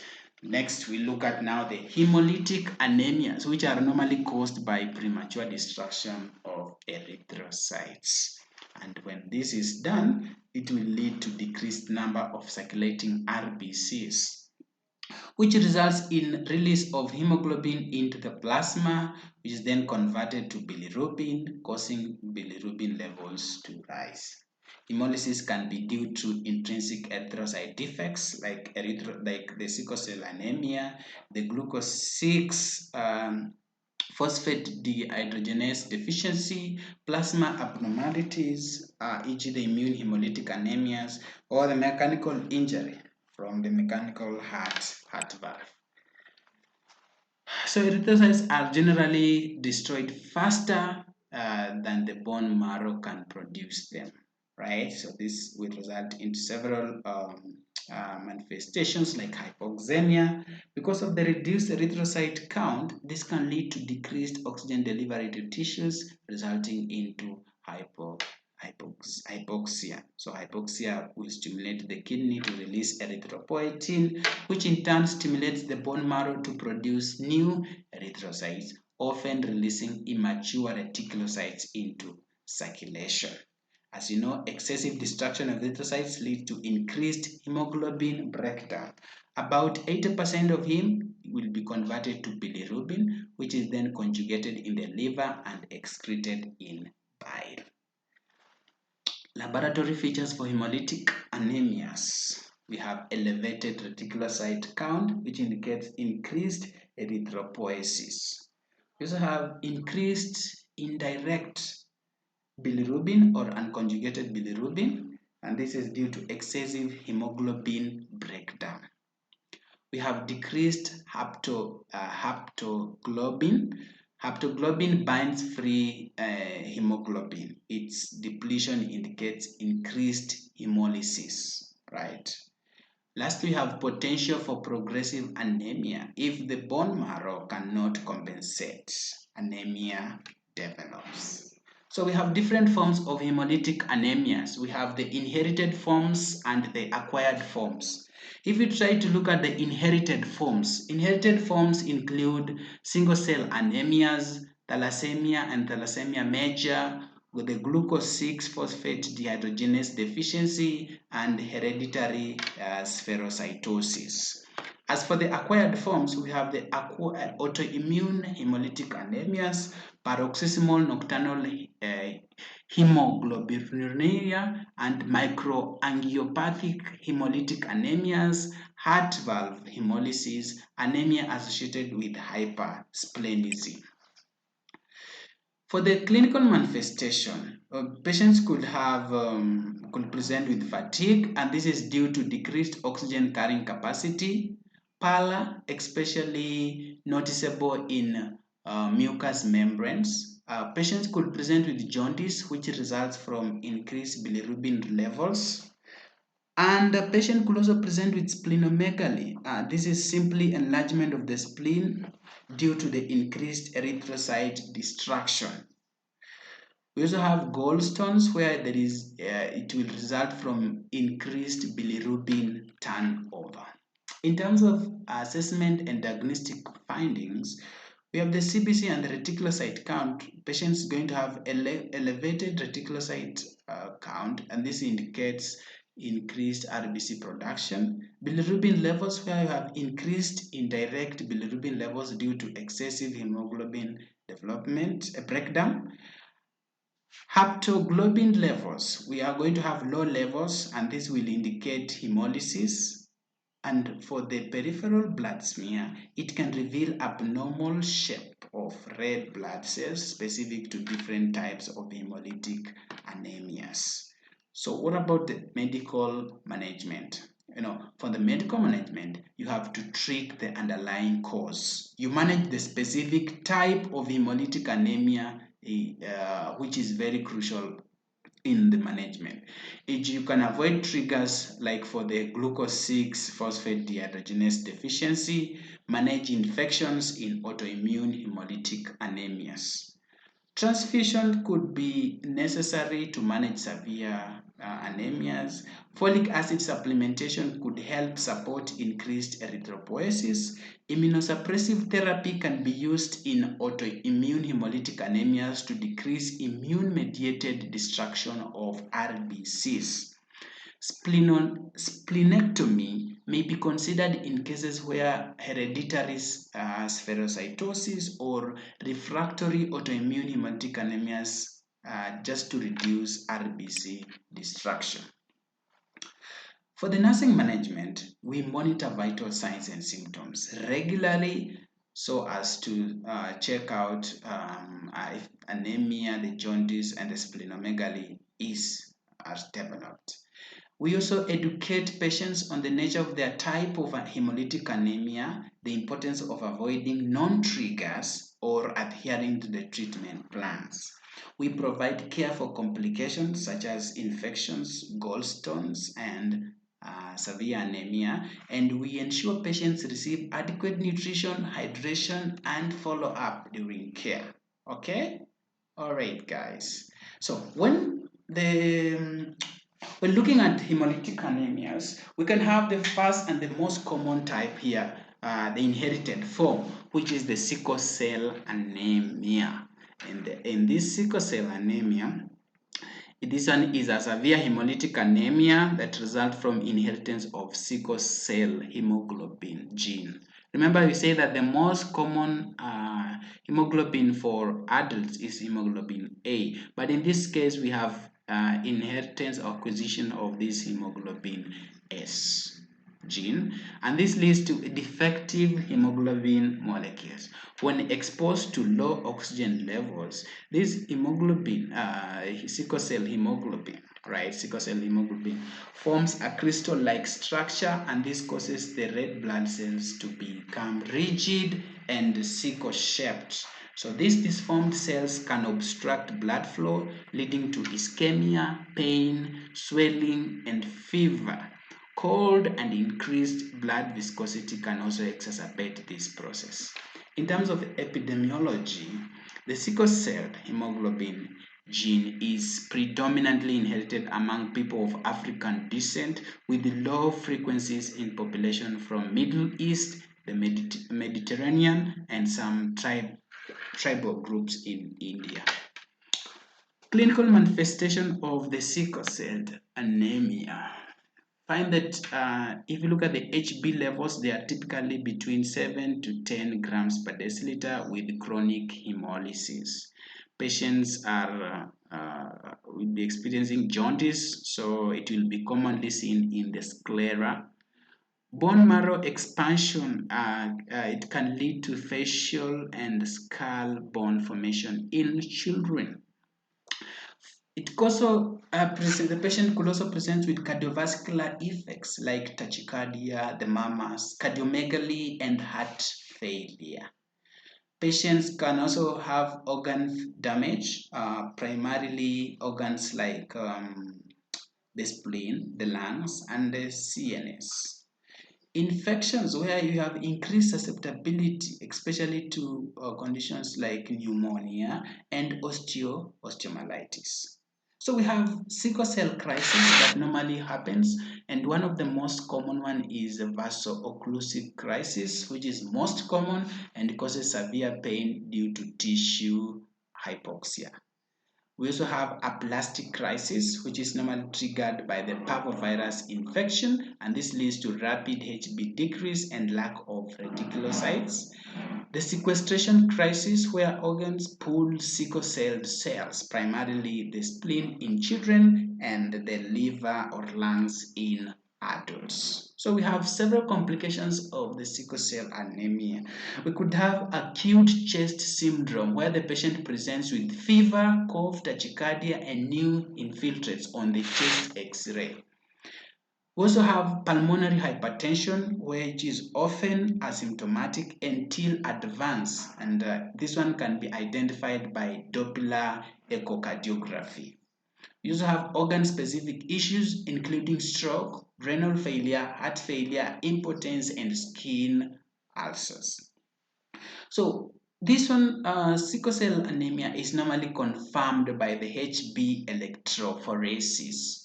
Patients with sickle cell trait have normal hemoglobin and hematocrit levels, whereas those with sickle cell anemia show low hematocrit, sickle cell cells, or blood smear. If diagnosed in childhood with some children can die early from the infection. But modern treatments have improved outcomes, though average life expectancy still remains about around 42 to 48 years. Medical management, we could do hydroxyurea, and hydroxyurea increases fetal hemoglobin and reduces sickle cell formation and crisis. Arginine decreases pulmonary artery pressure and is identified for pulmonary hypertension and acute chest syndrome. Transfusion therapy is effective for managing anemia, preventing complication, and in acute chest syndrome, though it carries risks such as iron overload and alloimmunization. Folic acid is required for increased erythropoiesis due to hemolysis. We could also use antibiotics, prompt treatment of infections with the pneumococcal and influenza vaccination also recommended. Supportive treatment, we have pain management, which is crucial with a combination of NSAIDs, opioids, and non-pharmacological approaches. Hydration is important during the sickling episodes. Oxidation therapy, where we give supplemental oxygen as needed, and non-pharmacological intervention like physical therapy, cognitive behavioral therapy, supportive groups, just to help in chronic pain management. For the nursing assessment, of course, we have several nursing diagnoses for the patients with sickle cell anemia, like acute pain related to tissue hypoxia. You have risk for infection, risk for powerlessness due to chronic illness, and deficient knowledge about the crisis prevention. So in planning, we plan to we manage pain using analgesic joint support relaxation techniques. We prevent infections by monitoring for the infections and prompt antibiotic initiation.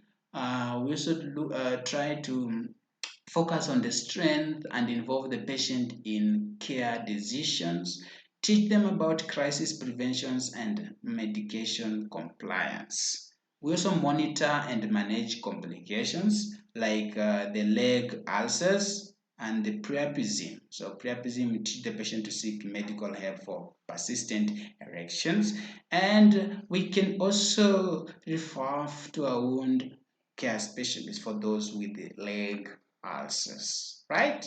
That takes us to the second inherited hemolytic anemia, and that is thalassemia.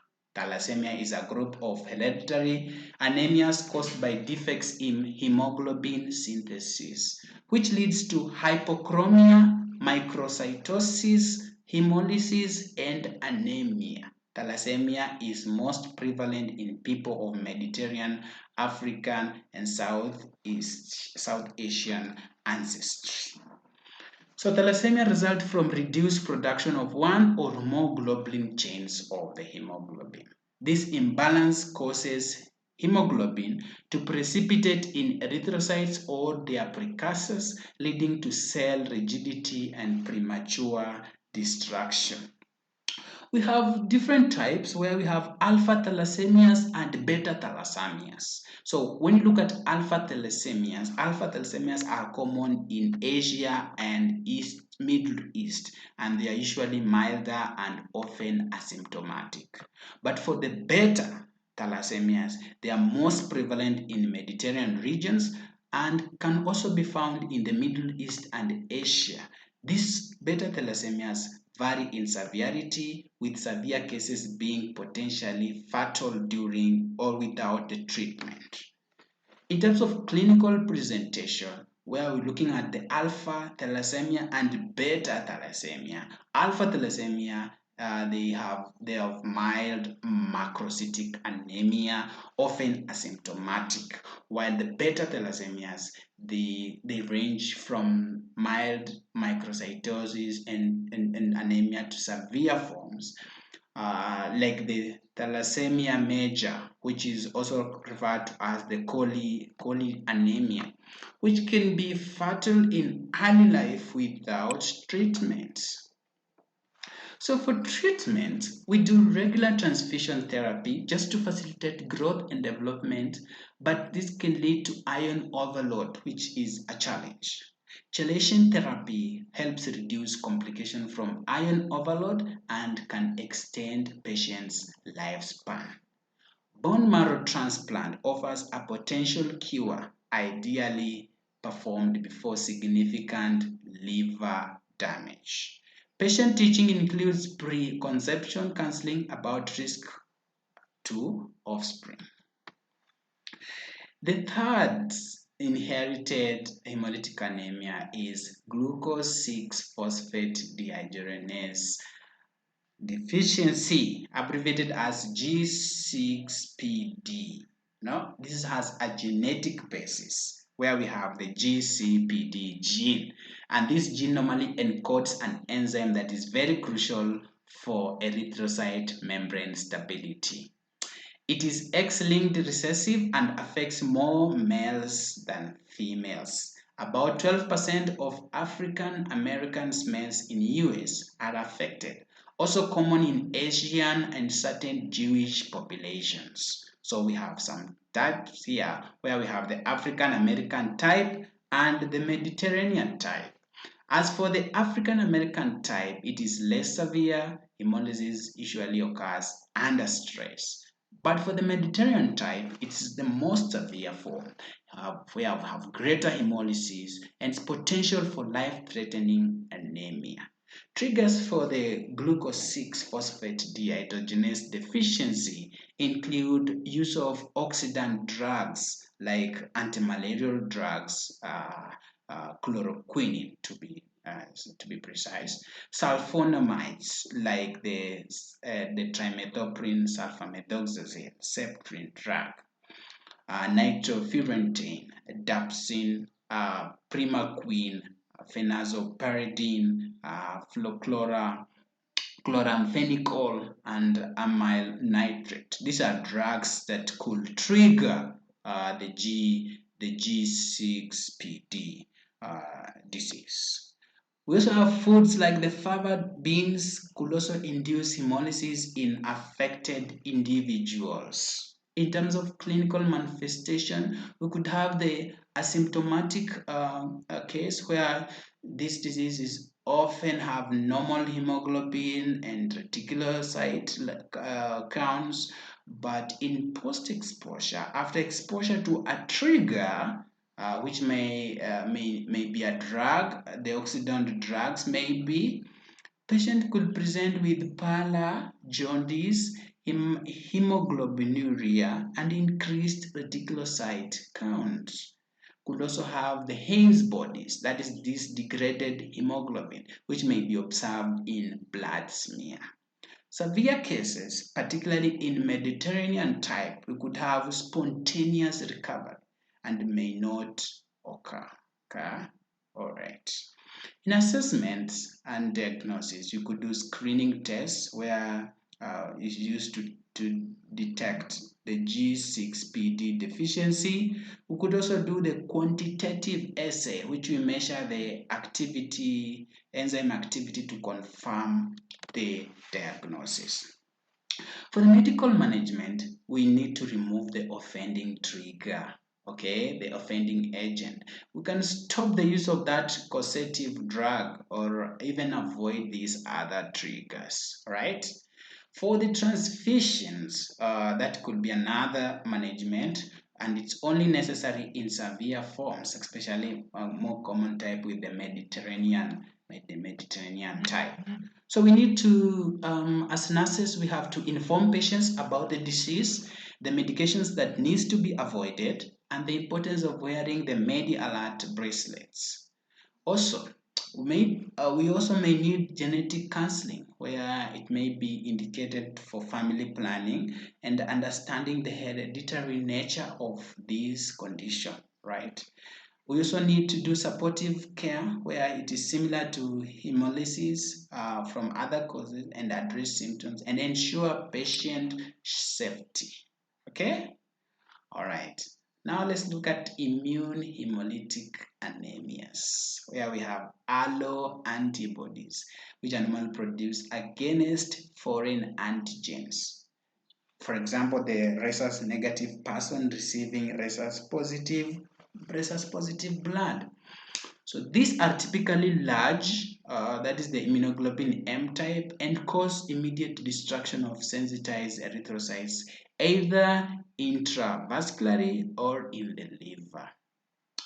Autoantibodies develop when immune system mistakenly targets its own erythrocytes, and it's common in conditions like the CLL, chronic lymphocytic leukemia, or due to deficiency in suppressor lymphocytes. Autoantibodies, generally of the immunoglobulin G type, lead to extravascular hemolysis, that's the destruction in the spleen.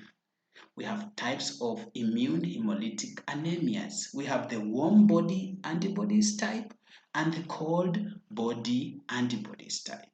The warm body is the most common and it reacts best at 37 degrees Celsius. The cold reacts at colder temperatures, could be between 0, that is 0, or what is 32 degrees Fahrenheit, right? Associated conditions. You find that autoimmune hemolytic anemia can be secondary to medication, malignancies, lymphoma, autoimmune diseases, or infections. Primary or idiopathic cases have no known cause and they affect patients of all ages and genders equally, whereas secondary forms are more common in older patients and women. So symptoms vary from mild anemia, often asymptomatic, to severe life-threatening anemia. So common complaints include fatigue and dizziness. Physical findings include splenomegaly, especially in over 80% of patients, potentially hematomegaly, megaly, lymphadenopathy, and jaundice. Laboratory tests show low hemoglobin or hematocrit, high reticulocyte count, elevated serum bilirubin. Spherocytes may be present in blood smear. If you do the COMS test or direct antiglobulin test, that is, you find that it will be positive and it indicates antibodies on erythrocytes. So, in terms of medical management, stop offending agent. Discontinue any medication that may cause hemolysis. Remember, corticosteroids, high dosages are used initially to reduce hemolysis by decreasing macrophage activity. Then dose is adjusted based on the HB levels, but corticosteroids rarely achieve long-term remission. We could do blood transfusion, which is necessary in severe cases with careful cross-matching to prevent reaction.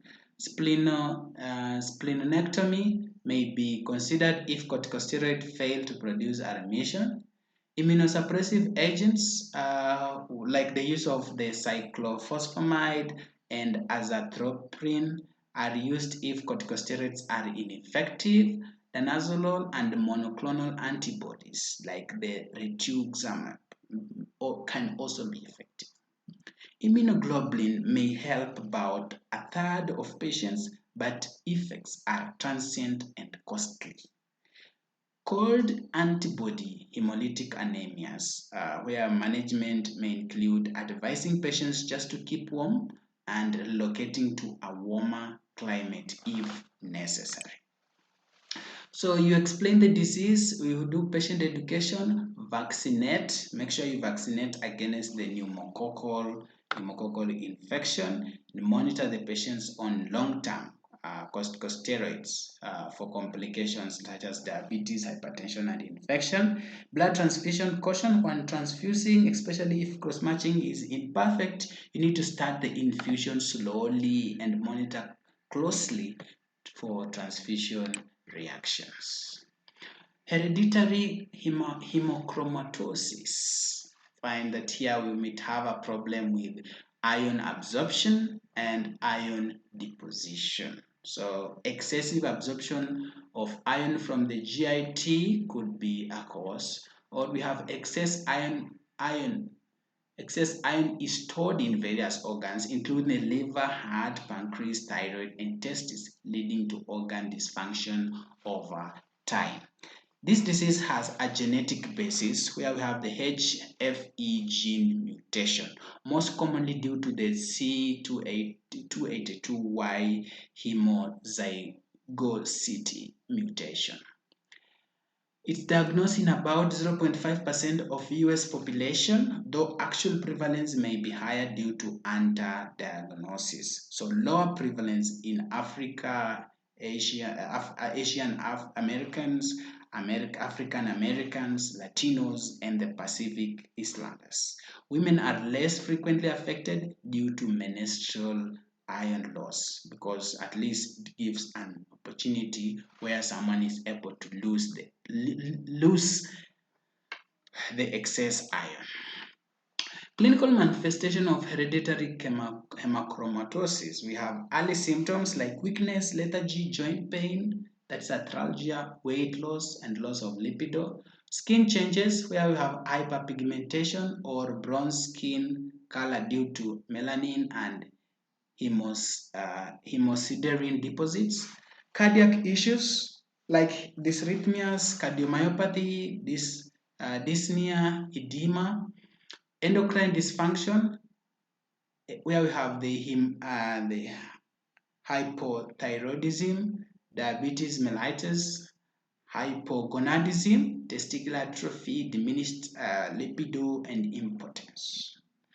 Patient could also have liver disease, cirrhosis, increased risk of hepatocellular carcinoma, and shortened life expectancy. In terms of diagnostics and assessments, laboratory tests could show elevated serum iron and high transferrin saturation. That's over 60% in women or over 50% in women. Normal CBC, the CBC will be normal. If we do genetic testing for the HEG gene is now very common in different hospitals. Liver biopsy was previously used for definitive diagnosis. We could do therapeutic phlebotomy where we do regular removal of blood just to decrease iron level. Remember, each unit of blood removed reduces iron by about 200 to 250 milligrams. So we could do initial phase where 1 to 2 units weekly until serum ferritin is below 50 grams per liter and transferrin saturation is 30% or less. Then do maintenance phase where we do every 1 to 4 months to keep serum ferrin levels below 50 grams per liter. After 1 to 3 years, phlebotomy frequency can be further reduced. We need to prevent complication. In early and aggressive iron removal can prevent organ dysfunctions, especially the liver cirrhosis and related complications. So we need to do diet and lifestyle counseling. So you need to while limiting dietary iron intake is not effective. You need to avoid alcohol. Avoiding alcohol could be crucial to prevent additional liver damage. We do regular screening for hepatocellular carcinoma and other dysfunctions. And also frequent phlebotomies can cause venous access issues. Counseling children of homozygous patients should be screened for the HFE mutation. Heterozygous individuals need to understand the risk of passing the gene to their offsprings. What about polycythemia? Polycythemia refers to increased volume of erythrocytes. Right? It's defined by elevated hematocrit of more than 55 in female and more than 50 in females. Dehydration can cause an elevated hematocrit, but not typically to the level considered polycythemia. So we have primary polycythemia, which is referred to as polycythemia vera, where we have a myeloid stem cell proliferative disorder resulting in overproduction of erythrocytes, leukocytes, and platelets, and the hematocrit could exceed 60%. Secondary polycythemia is caused by excessive production of erythropoietin, often in response to chronic hypoxia or tumors producing erythropoietin. So we could have the polycythemia vera, where we have bone marrow hyperactivity producing excessive cells, right? Incidence we have found 2 in 100,000 persons, and the median age is normally 65. Survival exceeds 10 years with treatment. So patients are going to have elevated hematocrit, normal oxygen saturation, elevated leukocyte and platelets, along with increased erythrocyte mass, right? And you could have the JAK mutation present in majority of cases, indicating erythrocyte hypersensitivity to erythropoietin. Could do phlebotomy, chemotherapy with hydroxyurea just to suppress bone marrow function, reducing thrombotic complications. So you educate the patient on risk factors, bleeding risk, avoid aspirin and alcohol if significant bleeding is present. On diet and supplement, you avoid iron supplements and you do pruritus management, tepid baths, avoiding vigorous toweling, and use cocoa butter or oat-based lotions, baking soda in bath water. For the secondary polycythemia, it's caused by excessive production of erythropoietin due to chronic hypoxia, e.g. smoking, COPD, cyanotic heart disease, high altitude hemoglobinopathies or tumors. Treat underlying conditions and also do therapeutic phlebotomy used for symptomatic patients to reduce blood viscosity and volume when hematocrit is significantly elevated, right? Okay, guys, that's the end of conditions affecting the red blood cells. We could also talk of leukopenia, condition characterized by lower than normal number of white blood cells. These conditions can primarily be due to neutropenia, decreased neutrophils, or lymphopenia, decreased lymphocytes. All right? Okay. So neutropenia is defined as neutrophil count of less than 2,000 cubic millimeter. It can be a result from or can result from either decreased production or increased destruction of neutrophils. Neutrophils play a crucial role in preventing and limiting bacterial infection.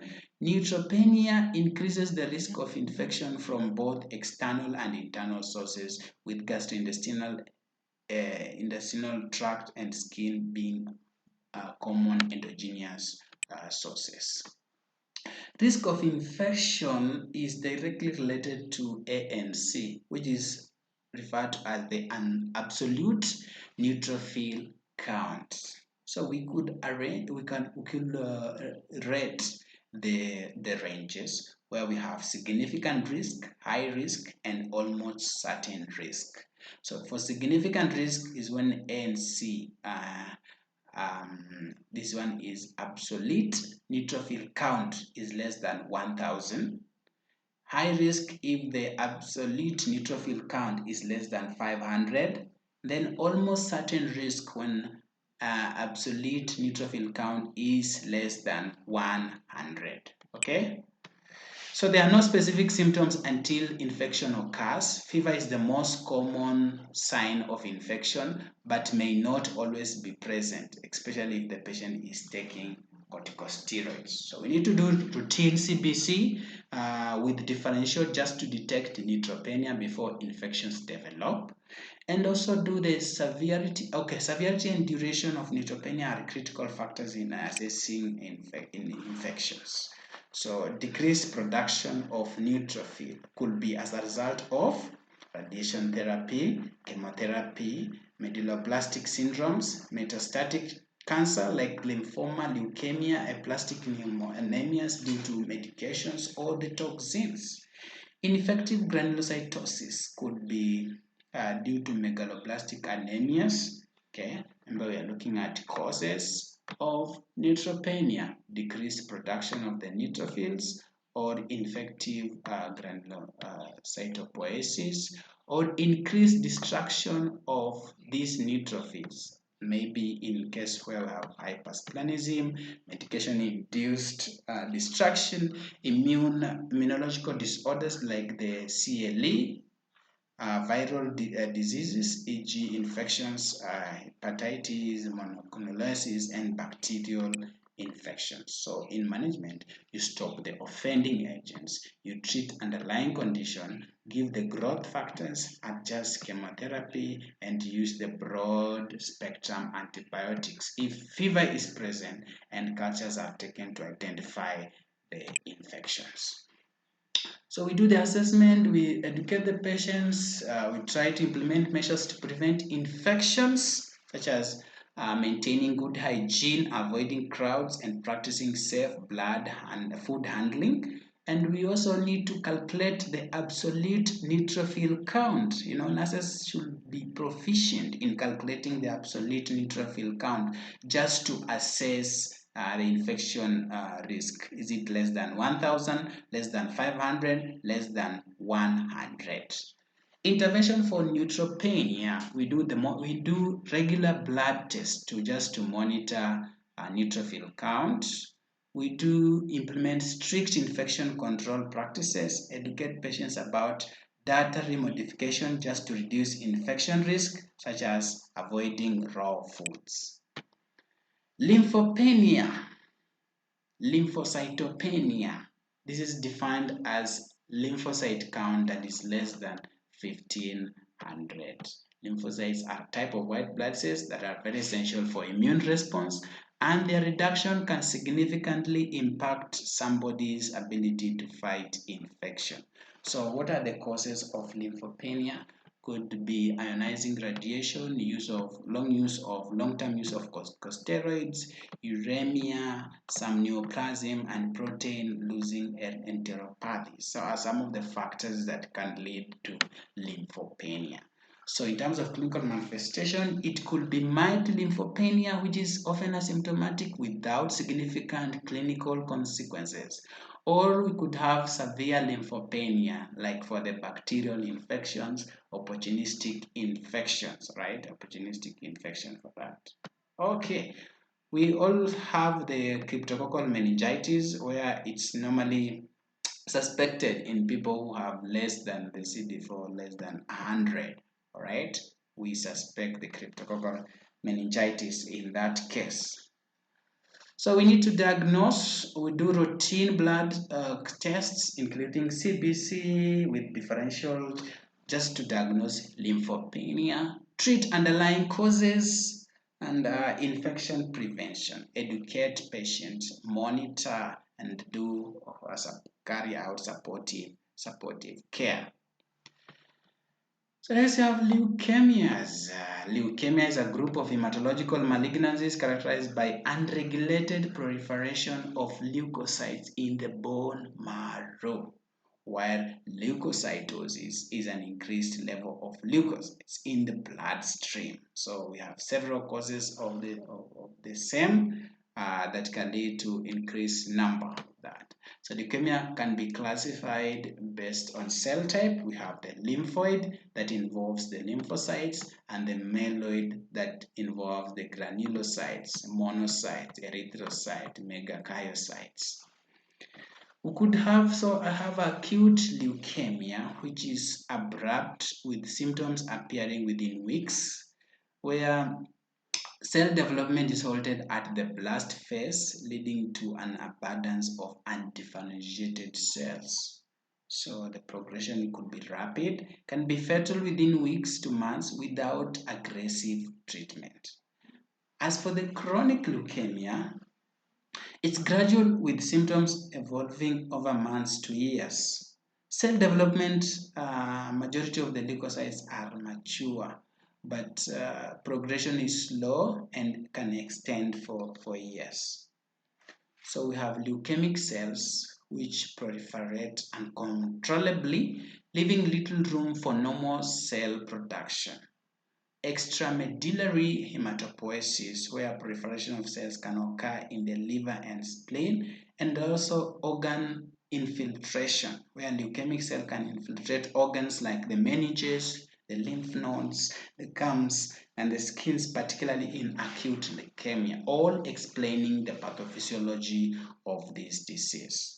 The etiology, we have unknown causes. The exact cause is not fully understood, but genetic factors and viral pathogenesis are suspected. So we have environmental factors like radiation exposure, certain chemicals like the benzene and other alkylating agents can contribute to leukemia development.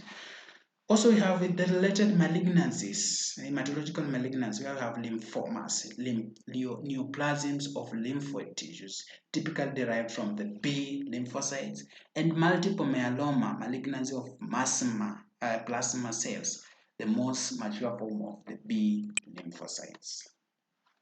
So the acute myeloid leukemia results from defect in the hematopoietic stem cells that differentiate from various myeloid cells, including monocytes, granulocytes, erythrocytes, and platelets.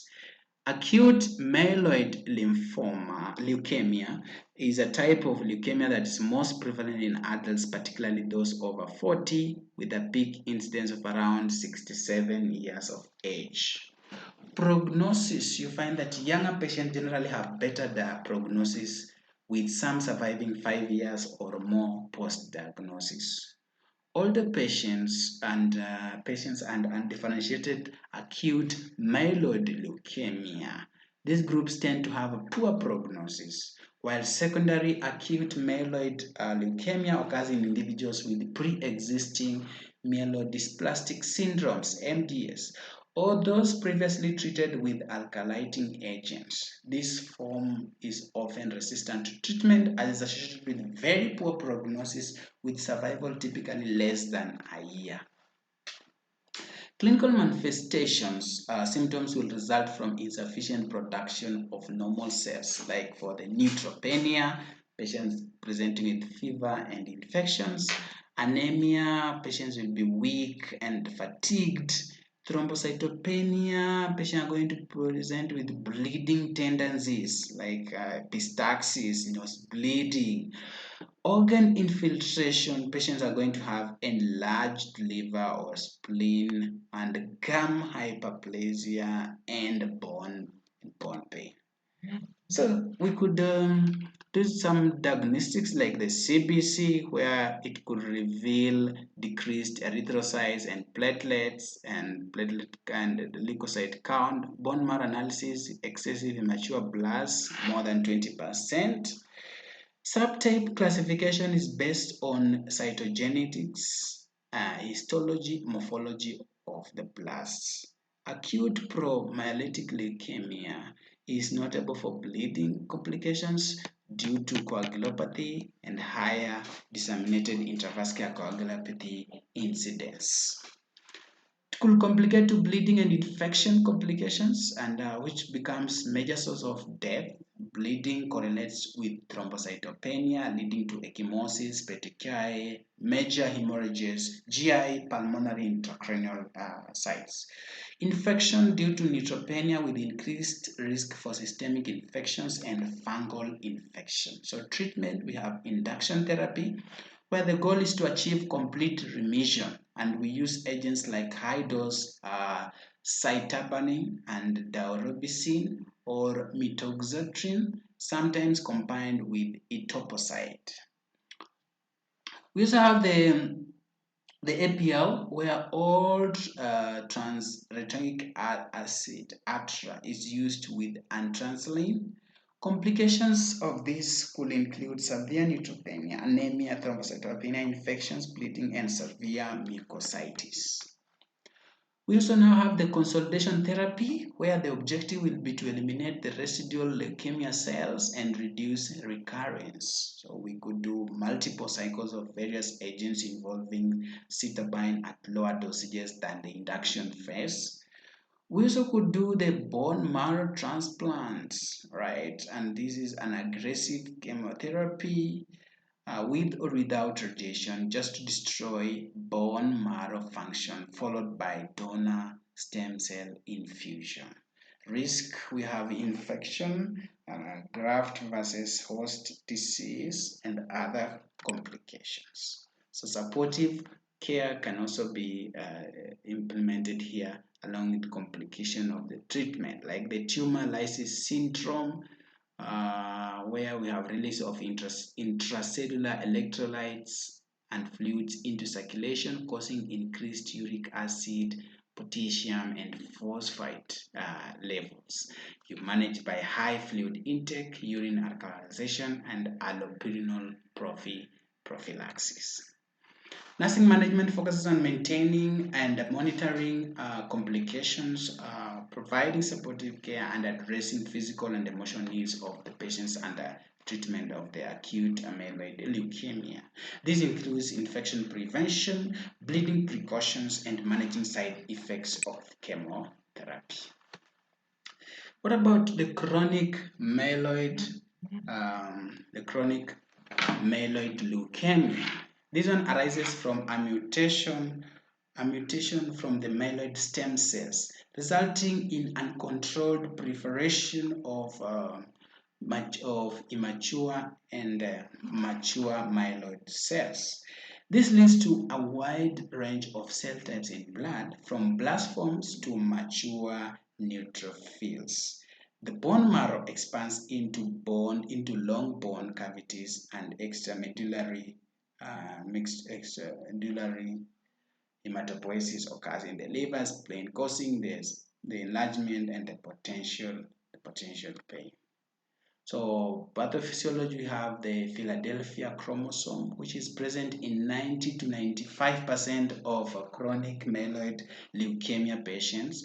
involving translocation of the DNA between chromosomes 22 and 9, creating the BCR-ABL fusion gene.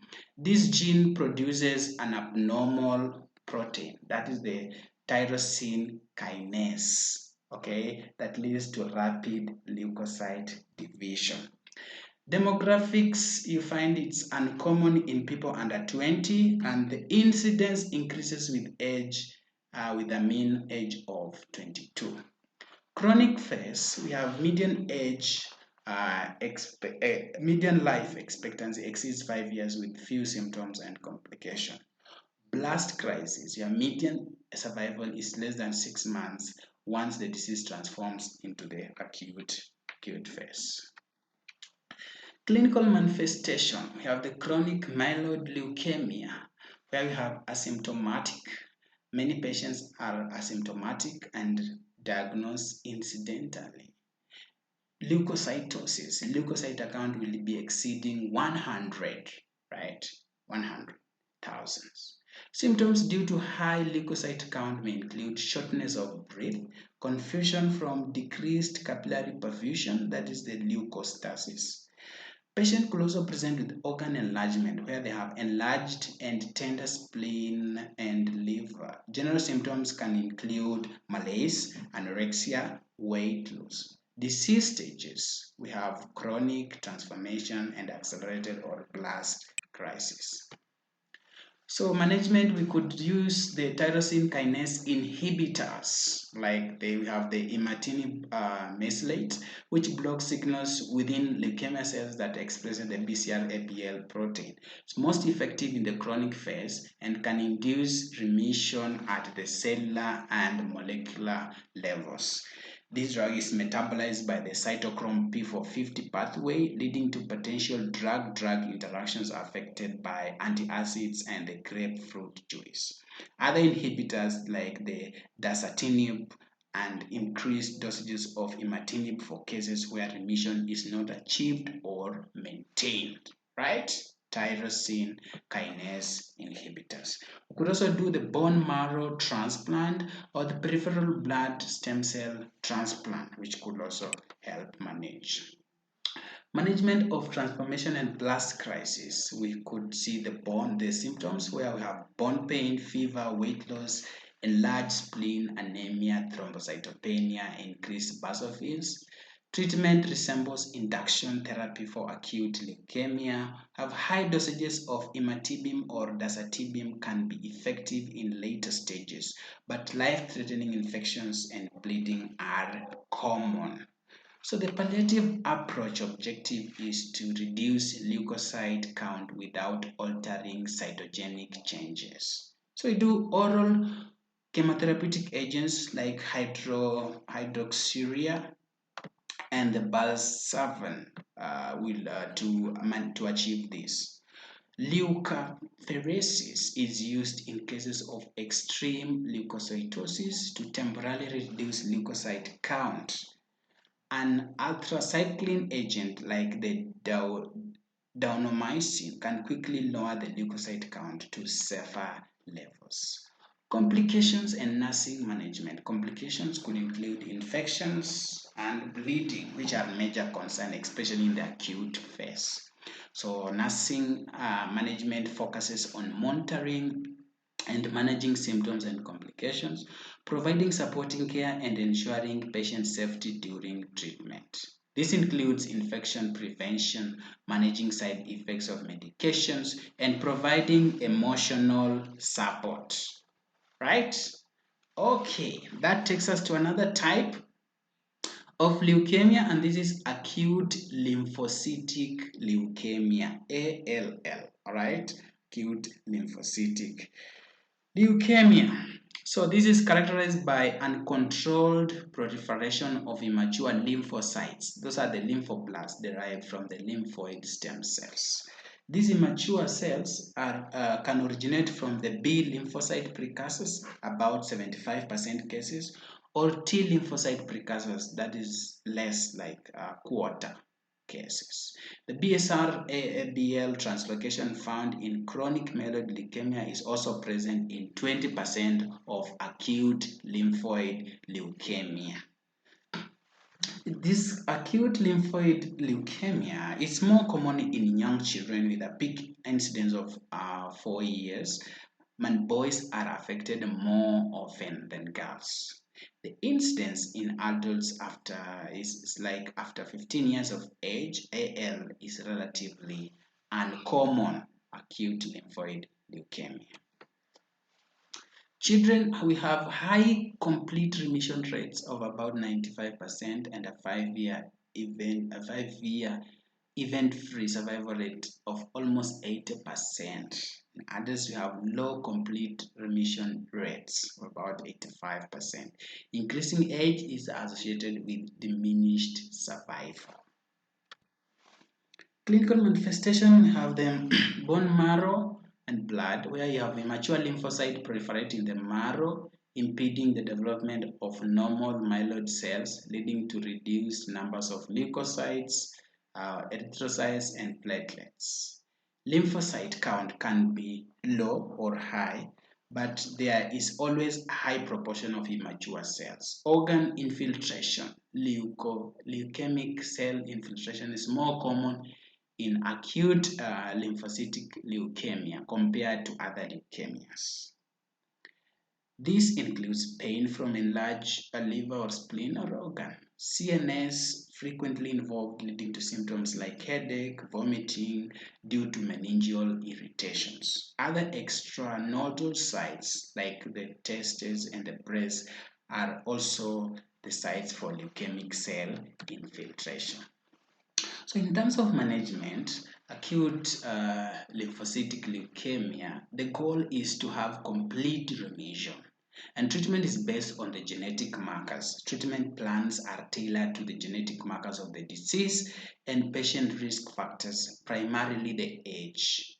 For the preventive CNS treatment, due to the frequent CNS involvement, preventive cranial irradiations or intrathecal chemotherapy like the methotrexate is a key part of the treatment plan.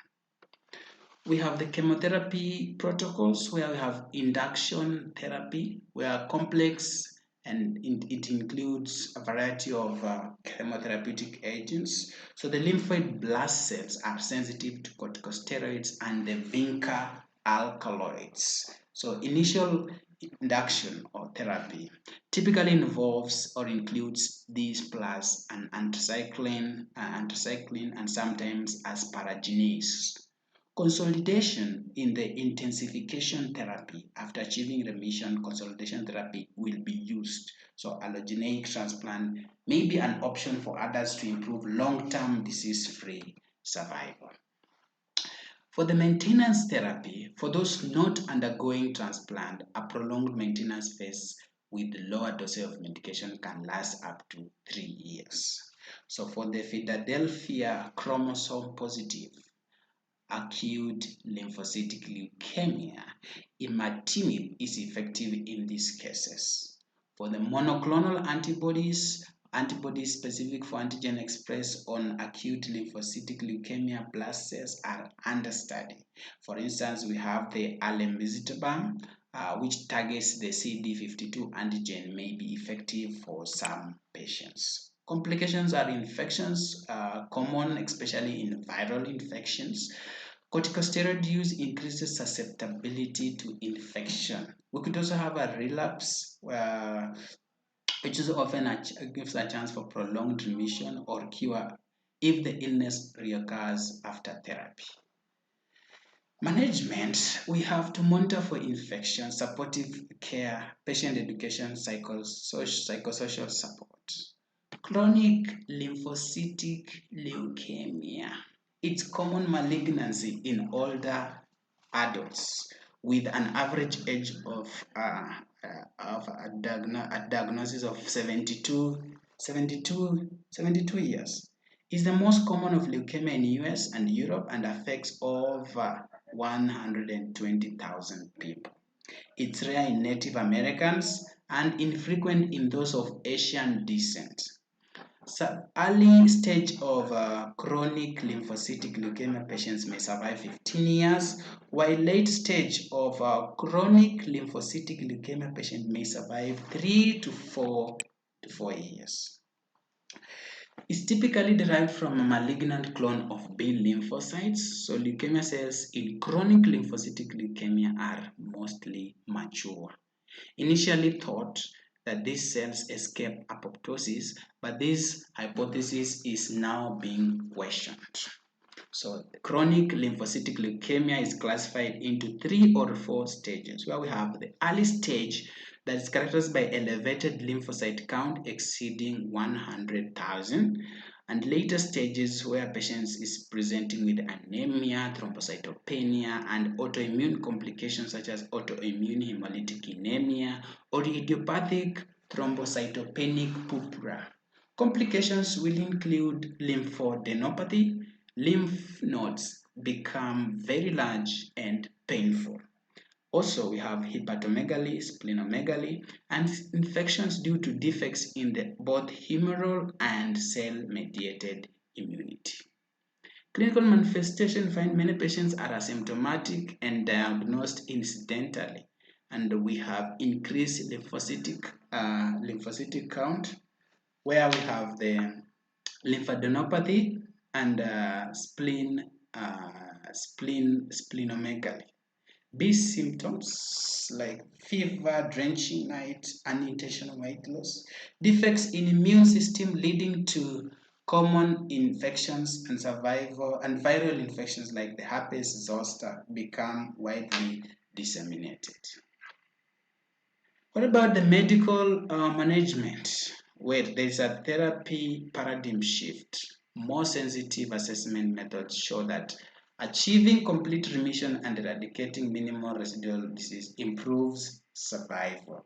So treatment often begins when symptoms are severe or disease progresses to later stages. So we have chemotherapeutic agents, where we have the fludarabine and the cyclophosphamide, often combined with rituximab, can result in a 5-year remission in 70% patients. Major side effects, we have prolonged bone marrow suppression, which normally leads to prolonged periods of neutropenia, lymphopenia, and thrombocytopenia. The other agents, we have the monoclonal antibody almethzibam, which is used when disease is refractory to fludarabine or to eradicate residual disease. And this targets the CD52 antigen found on the chronic lymphocytic leukemia cells. Significant risk is for infection. Prophylactic use of antiviral agents and antibiotics will be important in that case, right? So we have several nursing diagnoses associated with these patients using that. We have the risk for infection and bleeding, risk for skin integrity, impaired gas exchange, imbalanced nutrition, acute pain and discomfort, and hyperthermia, among others. So we have to prevent and manage infections and bleeding, manage mucositis by providing oral hygiene practice or use the PCA for pain control if needed. Ease pain and discomfort and decrease fatigue and decondition. Maintaining fluid and electrolyte balance, improving self-care, managing anxiety and grief, and encouraging spiritual well-being are among some of the interventions that nurses do carry out. The other condition is myelofibrosis, which is also referred to as the agnogenic myeloid metaplasia or myelofibrosis with myeloid metaplasia, which is a chronic proliferative disorder resulting from neoplastic transformation of an early hematopoietic stem cell. This disease is normally marked by marrow fibrosis and scarring, extramedullary hematopoiesis, typically in the spleen and the liver, high white blood cell count, high platelet count, low blood cell count, and pinocytopenia in some patients. Patients may have increased angiogenesis, that's formation of blood vessel formations within the marrow, often in the early forms of blood cells. It's commonly manifests as discomfort and nearly as satiety due to enlarged spleen, fatigue, infection, bleeding, and cachexia, that is wasting syndrome, right? Median age is about 65 years of age, and the survival is about 3 to 10 years, depending on the adverse prognostic factors. We have common causes of death. In this case, could be the liver failure, portal hypertension, marrow failure, compression and transformation of the acute myeloid leukemia. Acute myeloid leukemia prognosis will have average survival post-transformation is about 2.6 months. So we could do the bone marrow transplant palliation for non-transplant patients, including the use of androgen plus corticosteroid therapy, the packed red blood cells, hydroxyurea, and splenectomy. Splenectomy is profound. We find that in profound splenomegaly, it can cause extreme discomfort and limit nutritional intake. Pain management often includes methods to reduce spleen size rather than analgesics. Okay. What about lymphoma? Lymphomas, these are neoplasm originating from the lymphoid cells.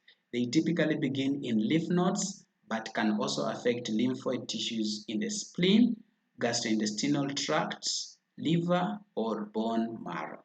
We have two major types of the lymphoma. We have the Hodgkin's lymphoma and the non-Hodgkin's. So for the Hodgkin's lymphoma, it's a rare malignancy with a high cure rate and is more common in men and has two incidences peaks in early 20s and after 50s.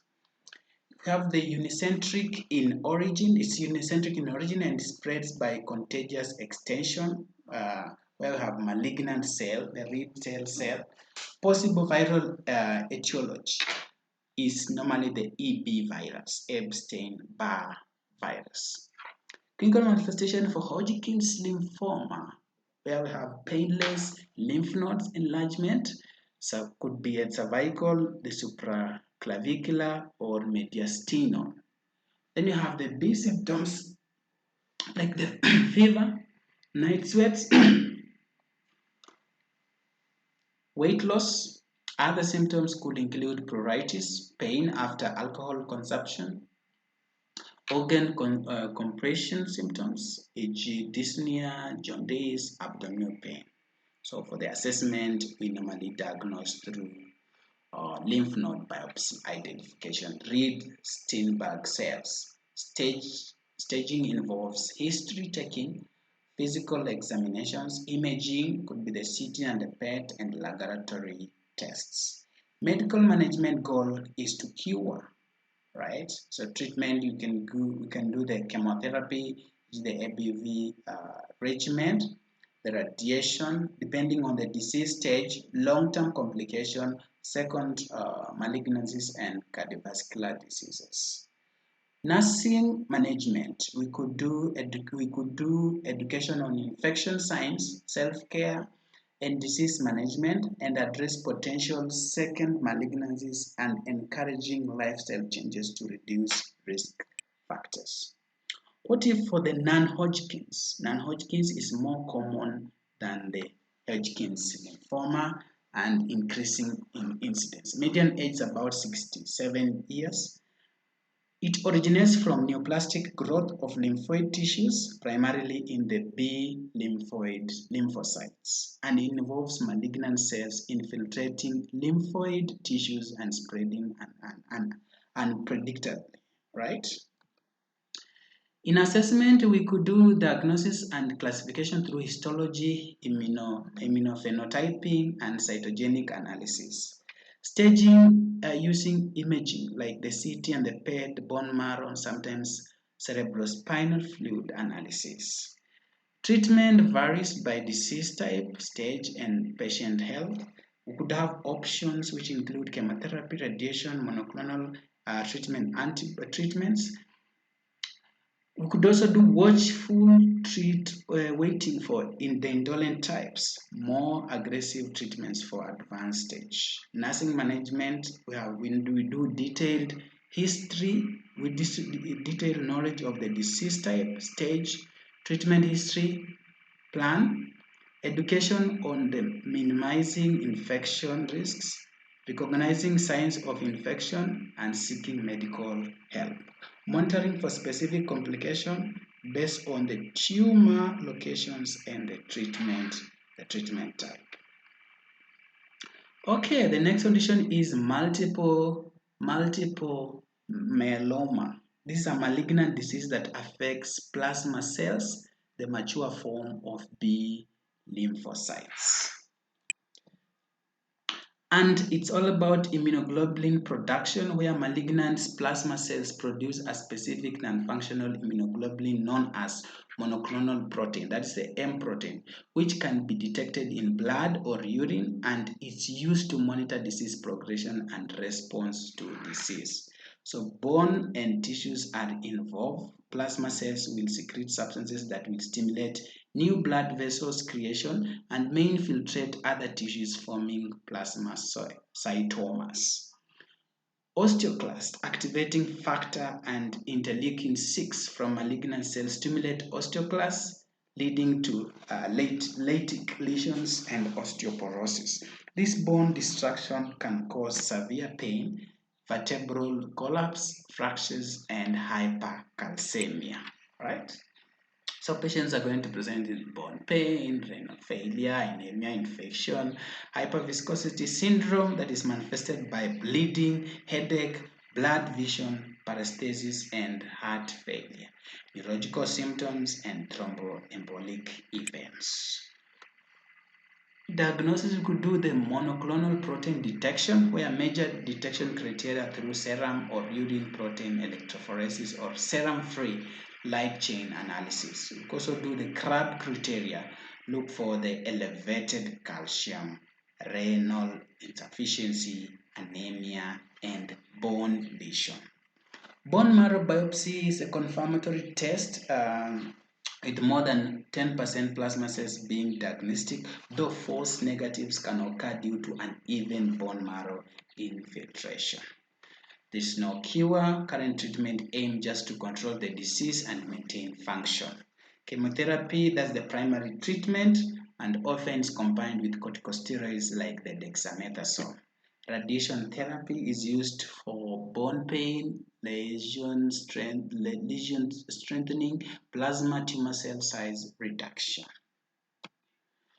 Nursing, we do the pain management, we educate the patient on symptoms and maintain mobility and hydration, renal function, infection prevention, and we encourage mobility and use of anti-embolism stockings and avoid risk factors just to take care of the thromboembolism and the thrombotic events. So we have age-related increase, where the increase rises, the incidence will rise with age, rarely occurring in those under 40s. Symptom investigation, older patients presenting with back pain should be evaluated for multiple myeloma.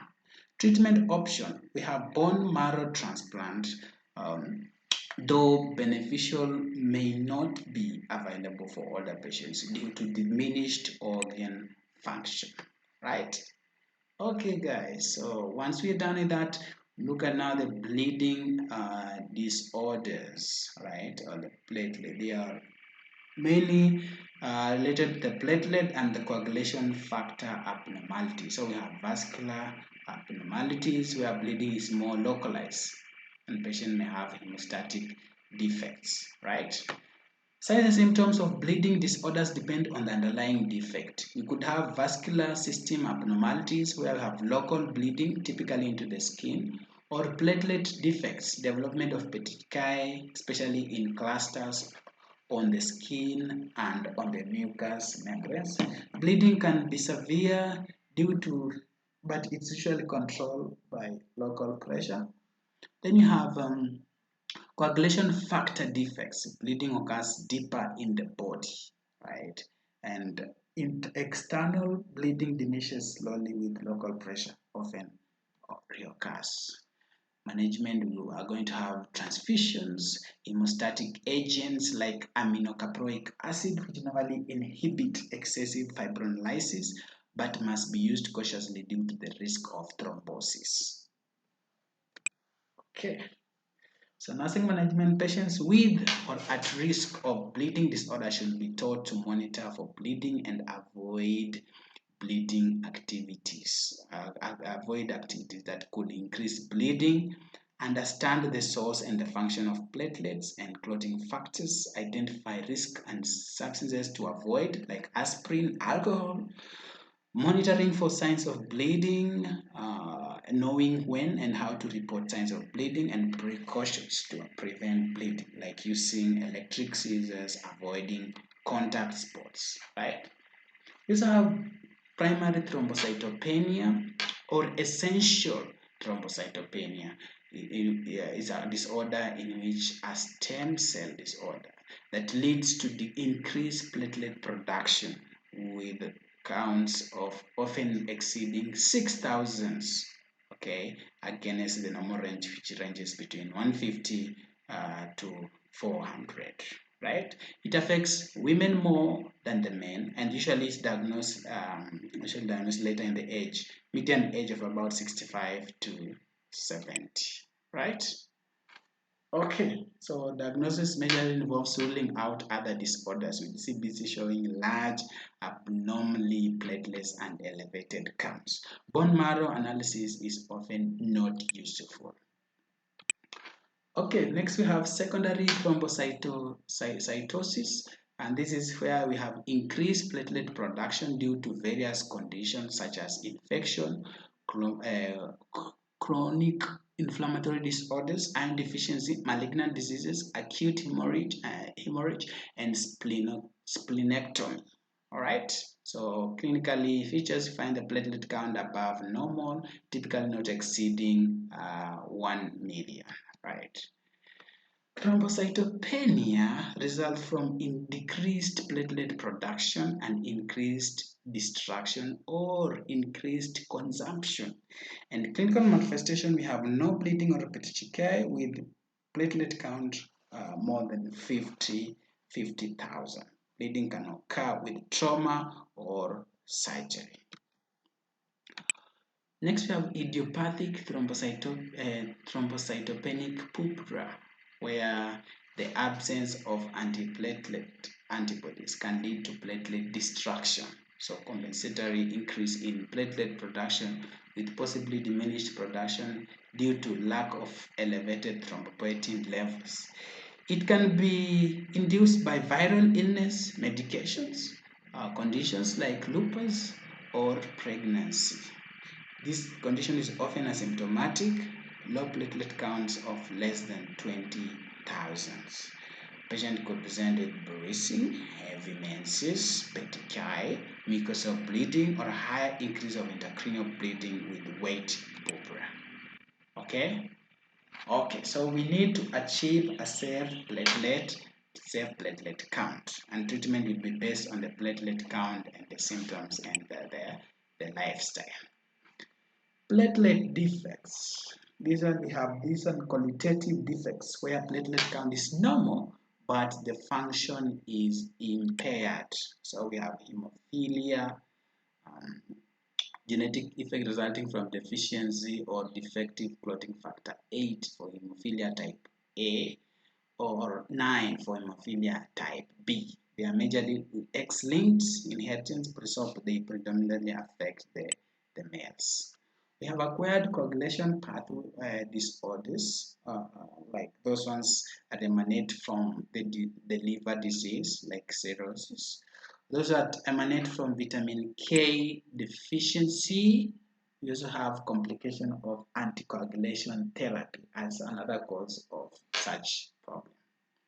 For disseminated intravascular coagulopathy, we have where we have the underlying causes could be maybe infection, trauma, cancer, shock, placenta abruptio, toxins, and allergic reactions.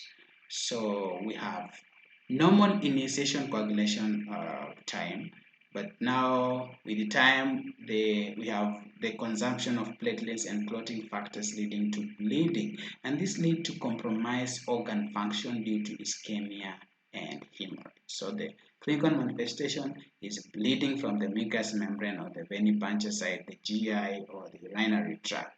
Symptoms of multiple organ dysfunction, that's those renal failure and CS, can occur. Diagnosis is normally through the drop in platelet count, increase the PT and APTT, elevated fibrin degradation products, the D dimers. Thrombotic disorders normally result from decreased platelet. Thrombotic disorders result from imbalance in the hemostatic process and leading to excessive thrombosis. So we have decreased clotting factors, which enhances coagulation, altered hepatic function, which may decrease production or clearance of clotting factors, lack of fibrinolytic enzymes, and atherosclerotic vessels, which promote platelet aggregation. So conditions resulting from thrombosis are like the MI, the CVA, and the peripheral artery occlusive disease, right? So we have specific disorders like the hyperhomonistenemia. We also have the antithrombin deficiency. We have the protein C deficiency, protein S deficiency, activated protein C resistance, and factor V Leiden mutation. We have acquired thrombocytopenia, right? Malignancies, right? All these are some of the conditions that you've been brought there. We also have some now the anticoagulation therapy, the use of unfractionated heparin. Okay, the heparin induced thrombocytopenia, the HIT, use of the low molecular weight heparin, warfarin, right? In nursing management, you need to avoid circulatory stasis, encourage exercise, avoid immobility, use anti-embolism stockings. Assess for risk factors like the tobacco use, concurrent risk factors. Educate the patient on the importance of health history, family testing for hereditary disorders, and then hospitalization, frequent assessment for the thrombal formation, ambulation or range of motion exercise, and prophylactic anticoagulants. We have some therapies for blood disorders where we could do the splenectomy, okay, the apheresis, okay, and the indication for the phlebotomy.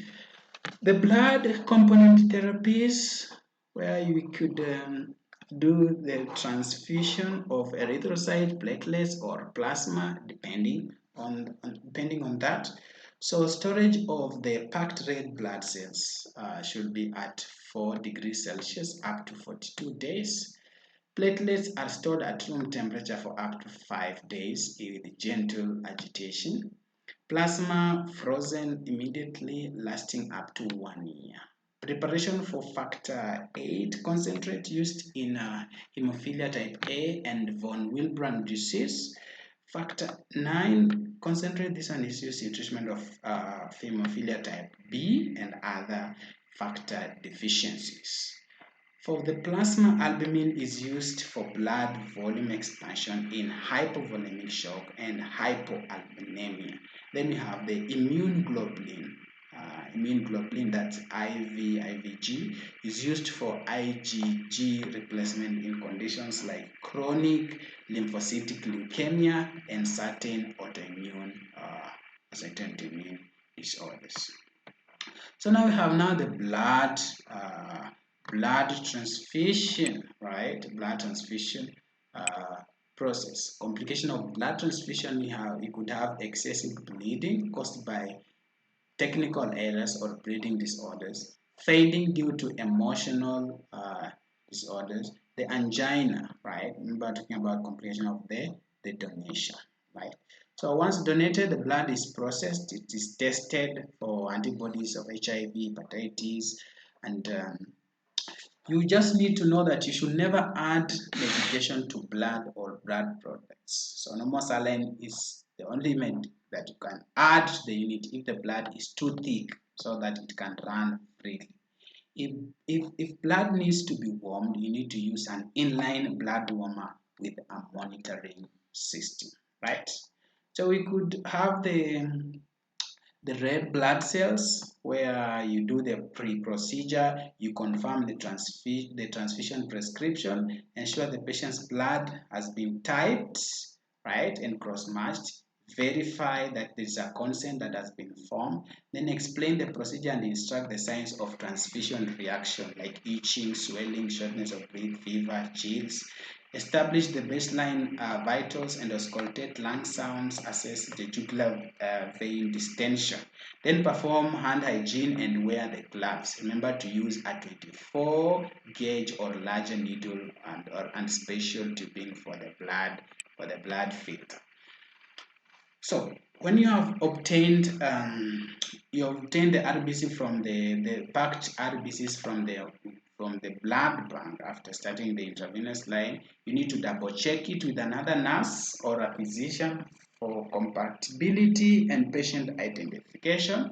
Then inspect the blood for gas bulbs, unusual color and cloudiness, and then transfusion of packed red blood cells should be within 30 minutes of obtaining it from the blood bank. All right. So for the first 15 minutes, you need to run the transfusion slowly, not faster than 50, not faster than 5 ml per minute, observing just observing for the adverse effects. Then you monitor closely the first 15 to 30 at regular intervals, compare with baseline. Ensure administration does not exceed the 4 hours. You need to be alert for any adverse reactions. Remember to change the tubing after every 2 units transfused, right? For the post-procedure, you just obtain and compare the vitals and baseline measurements, and you try to dispose of used materials, document the assessment findings, and monitor the patient response to treatment procedures. What about the platelets or the frozen plasma, right? You need to confirm the same, almost like the same. But remember, in this case, you're going to use a 22 gauge or larger, whatever.